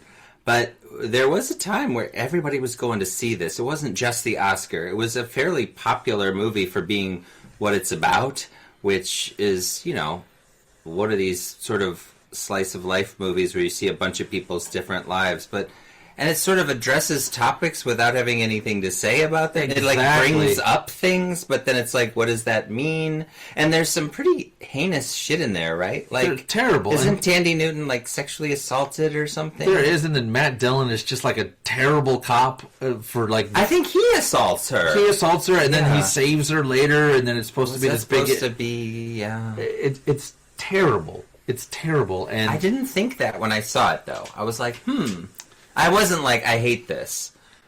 It's just my memory of it. I haven't seen it. Oh. Never seen it. No. I just watching it. I remember thinking what is this? And what it's trying to say something, and I couldn't tell you what it is. Yeah, but I guess I probably was like, maybe I'm dumb. That's probably what I did. And also, I just want to shout out the other one, that Memoirs of a Geisha. It's like Pretty Woman, but you're not a likable. It makes no sense. Hey, it's prostitution, but we're just going to sweep over it, and that's the it's really hard to adapt some popular novels into movies curse, because it's like what makes a novel popular is sometimes not translatable, I think, because that was like a huge hit book for book clubs. Huge book club book, and then you watch a movie, and it's just it's mostly about low key prostitution, but not explained well. And I mean, I heard the buzz. I actually remember the Will and Grace joke about Memoirs of a Geisha. They're like, "Is Memoirs of a Geisha playing in that theater?" And they're like, "How did you know?" Everybody's walking out going, There was a lot of that year for sure. It seems like it was a pretty overall kind of crappy year for movies. It really seemed weak to me looking through it. It was like, wow, I really had to strive to find something to go see. There were some great indies. I was looking through movies of 2005 for this podcast, and I was like, ooh, not good 2005. Rough. Maybe Crash was just like, we gotta give it to somebody. Gotta give it to somebody. No, that's not what happened. We'll move on from here. Okay. It was very Owen? Owen? Very influential year for Will and Grace, though, apparently. I didn't get it. Owen, you got anything for that one? Yeah, I got War of the Worlds. Oh, yeah. Spielberg. You didn't get it? No, it left me feeling a little deflated. I felt like it started not bad at all, but the further along it goes, the worse it gets. I felt like, I don't know, I just don't have a very, I've seen it just once, so, I'm not authoritative. But, I feel like that was probably the general consensus about that movie. But it really starts strong. That was my takeaway. When I saw it this time, is that, yes, it kind of goes to a sort of a obvious place towards the end, but the first 45 minutes are really epic. Everybody talks about the Saving Private Ryan's first sequence, and obviously that's great. But also that movie kind of changes for the rest of it, and so does this one. But that they're just having a normal day in New York City, and the city splits apart, essentially. It's pretty cool. It's very Spielberg. Giant robots come out of the ground and start attacking the city. It's great. I mean, it's fun, but okay. But you didn't. Hey, you could say Eric got I didn't get it. I got it. I got it. That's all I'm saying. All right, what category are we doing next? Category we're doing next is performance. I'd like to shout out Johnny Depp for making my entire generation scared of Willy Wonka. I think that's my best performance. He turned a lovable children's film into an incredibly disturbing picture when you look at it. That was weird. I saw that. Yeah, one. but it's a very good performance, I'd say. It stuck with me. It's what I thought of when I was looking through, you know. Well, it's definitely a choice. It's definitely a choice, and it's the version of Charlie and the Chocolate Factory that I'm familiar with. So that's and a lot of people my age are. So a little too old for the Timothée Chalamet version of that movie, which is weird to me. Yeah. I listened to a Oscar podcast where they're predicting the Oscars every week, and they were trying to compare the career of Leonardo DiCaprio to Timothée Chalamet, because Chalamet's sort of the next generation's version of that, is what they were saying. Or is he? That's the question. Yeah. They were saying it, and one of the people on the show was like, "Does Leonardo DiCaprio have a Wonka?" Yeah, I haven't even seen that movie. Yeah, but the Johnny Depp performance in this is what makes this movie, I think, and it's definitely something that everybody my age grew up with seeing. Yeah, being afraid of him. Being right. like it's like a weird, it's a really weird depiction of. I mean, but I think also it's kind of like it's a weird ass book, like Roald Dahl. That was a weird book you wrote. Well, and they took a really hard turn. Like for our generation, the Gene Wilder one was so specific and so like just ubiquitous. That was a big thing, and so taking a different, like hard, different take on it was what you needed to do. Like if you're going to remake such a well-known thing, you can't just be like a copy of it. And so they did a really good job of distinguishing it from the Gene Wilder version, because when you watch it, the Gene Wilder one, even though he's kind of a lunatic in it, he's endearing, and there is nothing about endearing about Johnny Depp in this version. Absolutely not. And I do think it's like I do think it's a really good performance. That's why I picked it. And then obviously this has to do with me seeing the film before I ever knew who Johnny Depp was. But like I think of that performance of Johnny Depp as Wonka as being like a separate from who Johnny Depp is, which I think also is a great performance. I think that's a hallmark of a really good actor. Is you're not playing yourself in any sort of capacity. I mean, maybe Depp is there. He's a weird guy, but I don't know. I feel like he's kind of playing himself in the Pirates of the Caribbean at this point. Like that seems like him. Johnny constantly drunk a little. Yeah, and there's some overlap there, but his career goals are like Keith Richards. It's like what he wants to grow into. Yeah. That's my pick. That's my pick for the year. That's a pretty good goal. There was a time when Johnny Depp melted into his role, like when you were like, wow, or like Ed Wood, or like when he melted into it. Or Edward Scissorhands. Any Ed, really. And now it's playing a different version of Johnny Depp. It is Ed TV. Oh, that was Matthew McConaughey. Sorry. So I'll go. My Cap's best performance was Christian Bale as Batman. Oh yeah, I'm a big fan of Batman Begins, and I love the original. He's mostly not Batman in this. That's what I mean. He does a really good Bruce Wayne, which is the secret of Batman, is you put on the cape and the cowl and you punch people, you're Batman. But are you Bruce Wayne? And Michael Keaton got it. Nobody really after that did. And Christian Bale was the first. I mean, granted, it's a lot. It's mostly to do with the script, but his performance as Bruce Wayne in this film is very believable. He starts out kind of meek, and then you watch him become it. And his scenes with Liam Neeson as Ra's al Ghul they're just really well done. Mm-hmm. And by the end of the film, like he progresses. By the end of the film, I believe that he becomes Batman. And the quintessential question of Batman is always, why would a rich guy put on a costume and punch criminals? Like he could do whatever he wants. Why would a billionaire do this when he can do anything else? And I think Bale really sells it as like this kind of broken guy who finds solace in justice. And I obviously, If only billionaires would do this. yeah, I mean, Elon, are you listening? Little justice there, brother. But Or just go punch somebody and let them punch you. Do that second part for sure. Many times. Many times. No, so would you say at the end Batman had indeed begun?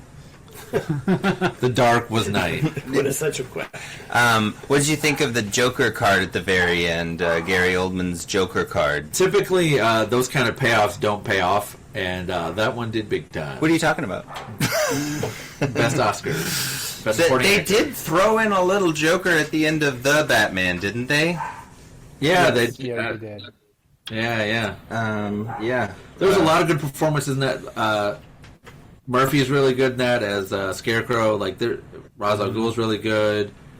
But I like Gary Oldman's. Gary was very good. He ended up being really important to that whole But yeah, saga.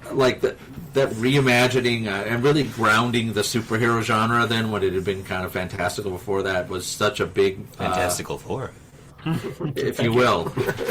But yeah, Christian Bale. When I heard it announced, I wasn't sure. Like, really, it's gonna From be... Newsies? He nailed it though, man. He nailed it, and it's the Bruce Wayne, man. Yeah. I mean, I'll say this for Batman Begins: we had never seen this before, and that's tough to do with a comic book movie. Absolutely. It was new territory. It was.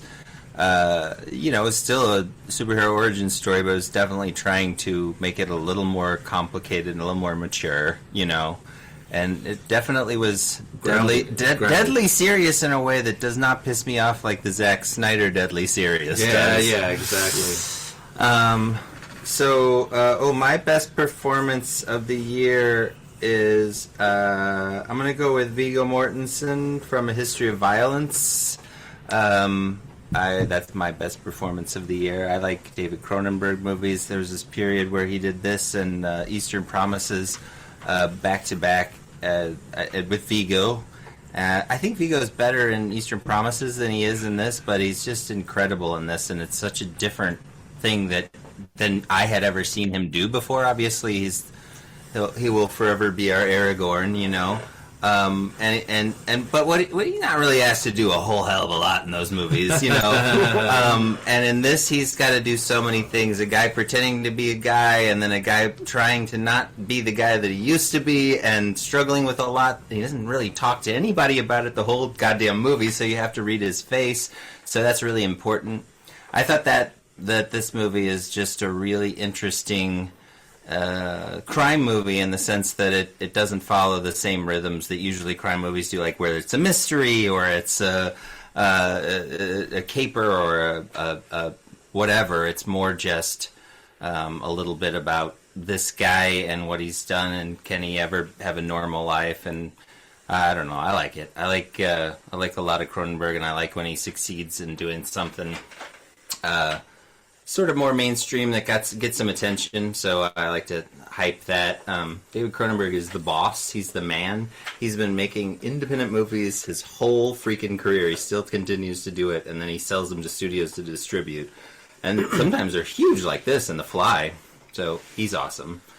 That's mine. But also I think that, you in the last act when he becomes the badass and he really throws down, you really believe it because of Lord of the Rings. Like he kind of plays it as he's trying to not be that, and so when when I was watching it, you're just kind of waiting. You're like, oh man, at some point he's gonna kick some ass, right? Yeah. And they do a really good job of kind of delaying it, and then when it finally hits, you're like, oh, there it is. Well, wow. And Cronenberg does this thing which is always important to me, is that if it's going to be a movie where violent things have actual effects on people, if you use gore well, like he does in this movie, there's a scene where somebody gets their nose basically punched into their head, and it graphically shows what he does, but it's like he's doing stuff to save people's lives, but he's still using this horrific violence, and the movie shows you the horror of every violent thing, and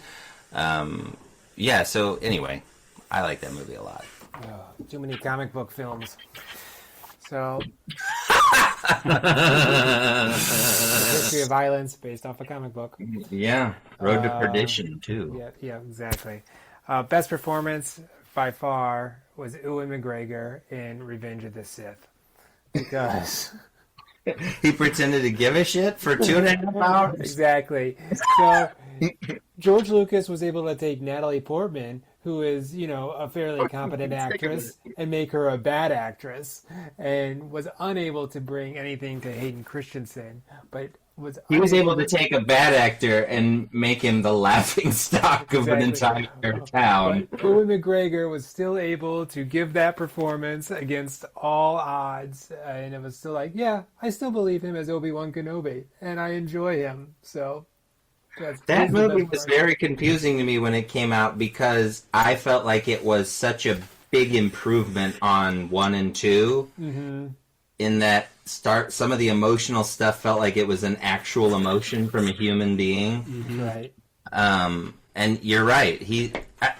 Whatever direction they're getting in Attack of the Clones must be just pretend like this isn't the real take, but we're just getting the lighting right. Right, yeah. That's what it feels like. We're going to get the rehearsal. Like we all just wandered onto set, and like on Saturday Night Live where somebody's holding cue cards and they're looking at the cue cards instead of the person they're trying to talk to.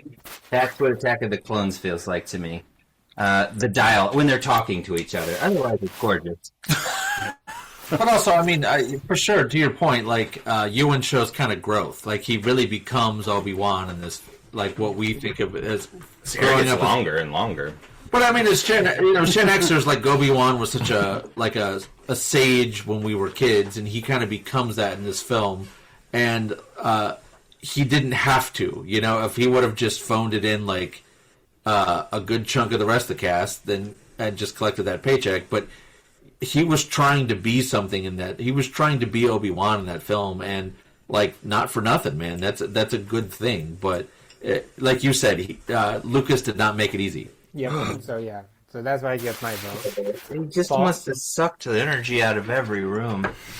So for mine, I did go through all the performances, and they were all good. But the one that stuck with me was Terrence Gardner from Hustle and Flow. Terrence Howard. Yeah,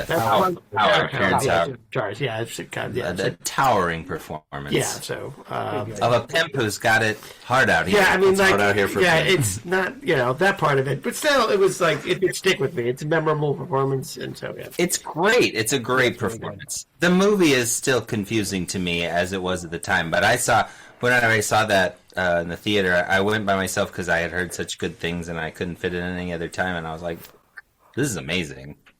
Yeah. So that was mine. It's cool. Absolutely. Scott. So me, so again, I had trouble with this one because, again, I didn't see any movies. And I was kind of thinking along the same lines as Gary, but I was going to take this category in a slightly different direction, and I was going to talk about a memorable performance, which also comes from episode 3. I'm not saying it's a good performance or a good scene. It's hilarious. And General Grievous? No, it's at the end when he says, "It's over, Anakin. I've got the high ground." Oh yeah. And then proceeds, and then he goes anyway, and he just chops his legs off. So I just think that's so funny. It's still funny. When I watched it with my son, he kind of laughed the first time he saw it. Yeah, this is the thing with the dialogue. It's like he writes a story, and it's like this happens and this happens and this happens. And what it seems like he does is in those like story cards, he just puts the character's name and he has them say what happens. Yeah. And then another character says what happens, and another character says, "I feel this emotion." Like when you watch the first Star Wars, you see Obi-Wan and Darth Vader, and they know each other, and they're like, you think it like as a kid, they have like a dark past. Like what happened, man? Something must have really gone down between these guys, man. I wonder what happened. And then you watch it, and you're like, oh, they were just floating on rocks and lava, and then one of them jumped too high. Yeah. You're like, wait, that's it? Like, No, come on. they build it up so much, and you're like, oh man, it's the lava fight thing. Well, but you I can't- remember when we were kids, there was this idea of this lava fight, But like before this movie was you ever can't made. compete with a child's imagination. There's almost no way they could have done it better. Like as a kid watching Star Wars, and then you're trying like that classic like what went down? Yeah, and like in my head, it's like, man, it's gonna be so awesome to see it. It's like, but like, it has to be awesome. You know what I mean? I Like, thought a lot about but this. it delivered more than any of the 3 movies for me. Though. Sure did. That's Sure it, did. yeah. Sure did. it's the best of the prequels, but Yeah. One of the best things that I think about George R.R. Martin's writing in Game of Thrones is that a whole bunch of shit happened that was really important right before the story starts. Yes. And you have to learn about it through how it affects all the people in the story. And you learn about it throughout because the stuff that happened was important stuff. And we don't have to go back and see all that. yeah, for sure. You know, and whenever Obi-Wan alludes to the Clone Wars in the cave at the beginning of A New Hope, it's like, the Clone Wars? Yeah. That sounds so fun. Yeah, it Turns sounds out awesome. it's kind of not. Yeah, it's really kind of boring. Well, I mean, that's the joke about the whole prequels. You like Boba Fett? Well, what if you liked him dead and he was sad? Or what if you liked Darth Vader but he was a kid and he was sad? Like, Want to see Yoda with the lightsaber? and then he got sad. Like, I feel like this is a minor complaint, but Yoda, whenever he's speaking backwards or gobbledygook, like forwards and backwards, when he's giving you like weird pearls of wisdom about the universe, that makes sense. But he's like giving orders to large amounts of troops in the second one, and it's like, vessel land over there, and there are troops at will. And I can imagine the pilot being like, give me a fucking break with this. so Yoda last year, Yoda in 2025, would he have said 7-6? Well, on that, The we'll go award ahead and for move on worst now. joke. We're gonna bring those drums over here. Wow, okay. So that means we've Best gone to the picture, final best category picture. and we all need to go to bed. It is Best Picture of the Year 2005. And if you want to remember what the 2006 ceremony gave the Best Picture, just remember half an hour ago when we were talking about Crash. So that's what won Best Picture of the Year in 2005. So it's not that. So I would, as I look back at the list, the most memorable movie to me was Batman Begins, which we've already talked about. Yeah, it's a good one. Knocked it out of the park there, man. Comic book guy, so I went with Sin City. I just Oh, yeah. thought that was. I remember really seeing amazing. Sin City in the theater. That's Did we what I go was see it gonna say. together? I think Yeah, we did. The characters in it were all well played. It's like it really matched what happened to the guy. Like it was, they did it well. And we saw it at the Esquire on the big house Yeah, screen. style and great. I might have been there with you guys. It's possible. One, when you heard Frank Miller was doing it, you were like, but he's not a director. I was like skeptical because I liked his Should've comics, been. but the idea that Made like, that moment. he writes a good comic book, he's also a good director, and you watch it and you were like, wow, okay, never mind, he's really good. Robert Oh, yeah, Redford. Robert Rodriguez, yeah.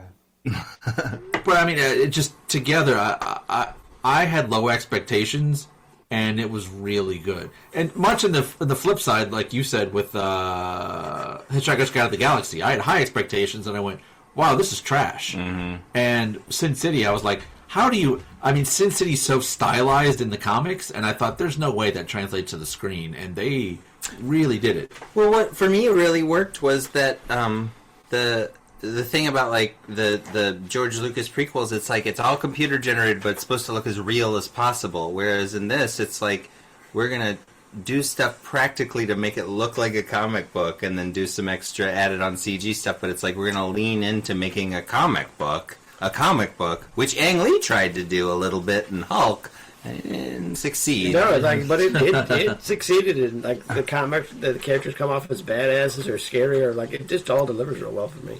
Yeah, and this is our first introduction, I think, to creepy Elijah Wood, who has been hanging around for 2 decades now, making weird indie horror movies. God love him. All right, so my best picture of 2005 is Howl's Moving Castle from Oh, that's a It's classic. a good one. that's what I called it. So That's the one that got me to understand that Studio Ghibli. I had been told that the entry point was Spirited Away, which doesn't do a whole lot for me, and that makes people mad at me. I'm Yeah, mad at Gary you. mad at me. I'm mad at you right now. Get out of here! I really liked Howl's Moving Castle, so maybe now that I get that one, I'll get Spirited Away. I don't know. I know that I'm wrong. I get it, but I didn't really. I thought maybe just the whole thing wasn't going to be for me, which made me super sad because I want to like these. But so then when I saw Howl's Moving Castle, I was like, that is so fun. It's so beautiful and fun. It's like such a great. Like you think about being a kid and using your imagination. That's what I felt like watching that. It's such a good movie. So now, Eric, you get to choose your best of. Okay. Well, I'm actually down. I had a few, but some have been taken. So I'll give some love to Brokeback Mountain, which was who I would have preferred win Best Picture at the 2006 ceremony. Should have won. Larry McMurtry did win the screenplay Oscar. Beautiful, written, acted, daring. Speaking of Ang Lee, so yeah, I mean, just the combination of an old time country Western author writing this based on a short story by a woman, and then it's two straight actors playing gay with sex scenes and The performances. I mean, this is where we first saw that Heath Ledger was not just 10 Things I Hate About You, and he was going to be a really important young actor. Obviously, I think that Jake Gyllenhaal's performance gets a little overlooked because he's still alive, to be honest. But he is a really hard role in this too, and he really nails it. Randy Quaid is also Say that in again. this movie. Yeah, he definitely once or twice. Actually, I think he tends to get nailed. But anyway, Michelle Williams, I'll give a shout out to, has become probably her generation's finest actress in the wake of this movie. Annie Hathaway. Annie Hathaway has always given 110%, like the little drama nerd she is. The Devil Wears Prada 2 in theaters this year. Yeah. So yeah, a great movie if you haven't seen it and you just know of it. It's really very good. And I also think which won Best Score, Gustavo Santaolalla's kind of melancholy cowboy guitar is wonderful in this. So there's really nothing I can say about Brokeback Mountain that hasn't been seen. Probably one of the most heartbreaking endings of any movie ever. It's a tearjerker. Beautifully shot. Great movie. Captain was going to say Sin City, but since it was taken, I will say I was also a big fan of Squid and the Whale by Noah Baumbach. Oh, yeah. Yeah. This is a song that I wrote. This is a song that I wrote, and it just plays Pink Floyd. It's so funny. There's just so many parts of that movie that are just so funny. And I'm a big fan of, like, awkward comedy, and that there's so much awkward comedy in that film. And the performances are great. At the first time I really remember seeing Jesse Eisenberg, who's been phenomenal since then. Laura Linney's great in it. Obviously Jeff Daniels.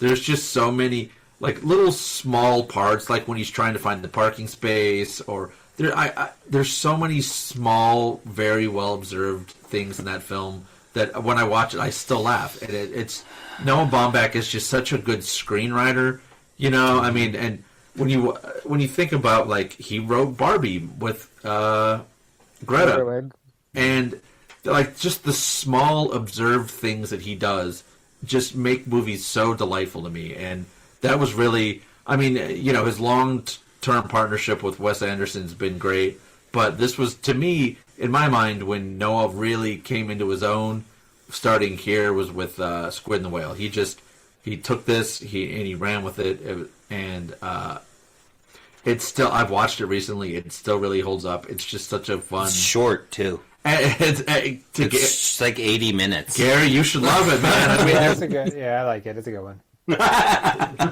It's really good. We saw this in the theater and would quote it. Still do. Very quotable film. Yeah.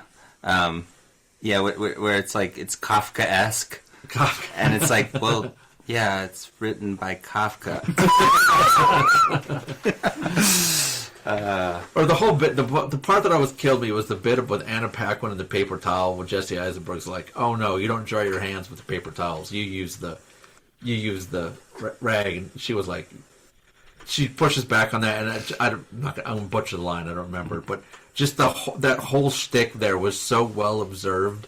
And my wife and I still all the time, I'm like, "Oh, you're drying your hands with paper towels." I'm like, okay. Yeah, those little things that are really real and human that he gets in there. Plus, you get to see the flyaway home co-stars, Jeff Daniels and Anna Paquin, in a really different situation than they were in that movie about flying around with goslings or whatever it was. You remember that movie? Yeah. The big hang glider, yeah. He was her dad in that one. And in this one, he's like... the creepy dad of somebody else. Owen, it's you. Yeah, my best movie of 2005, I'm gonna agree with Scott here. Batman Begins. I thought this was a really great movie. Really loved it. I think the first Nolan that I saw was Inception and Interstellar in that order or something like that. And then I saw Dunkirk, and I was like, okay, maybe just I really like those two movies. But then I saw Batman Begins, and like obviously I grew up with Marvel movies and superhero movies being everywhere, and never like really super clicked with it. But then Batman Begins is just so much better. And it was like, okay, I really like Nolan. Like Nolan's a great director, and I love his work. And it's continued to be like that for the most part. He makes really good films. you need a movie called Oppenheimer. You should watch that one. Yeah, Oppenheimer's a good one too.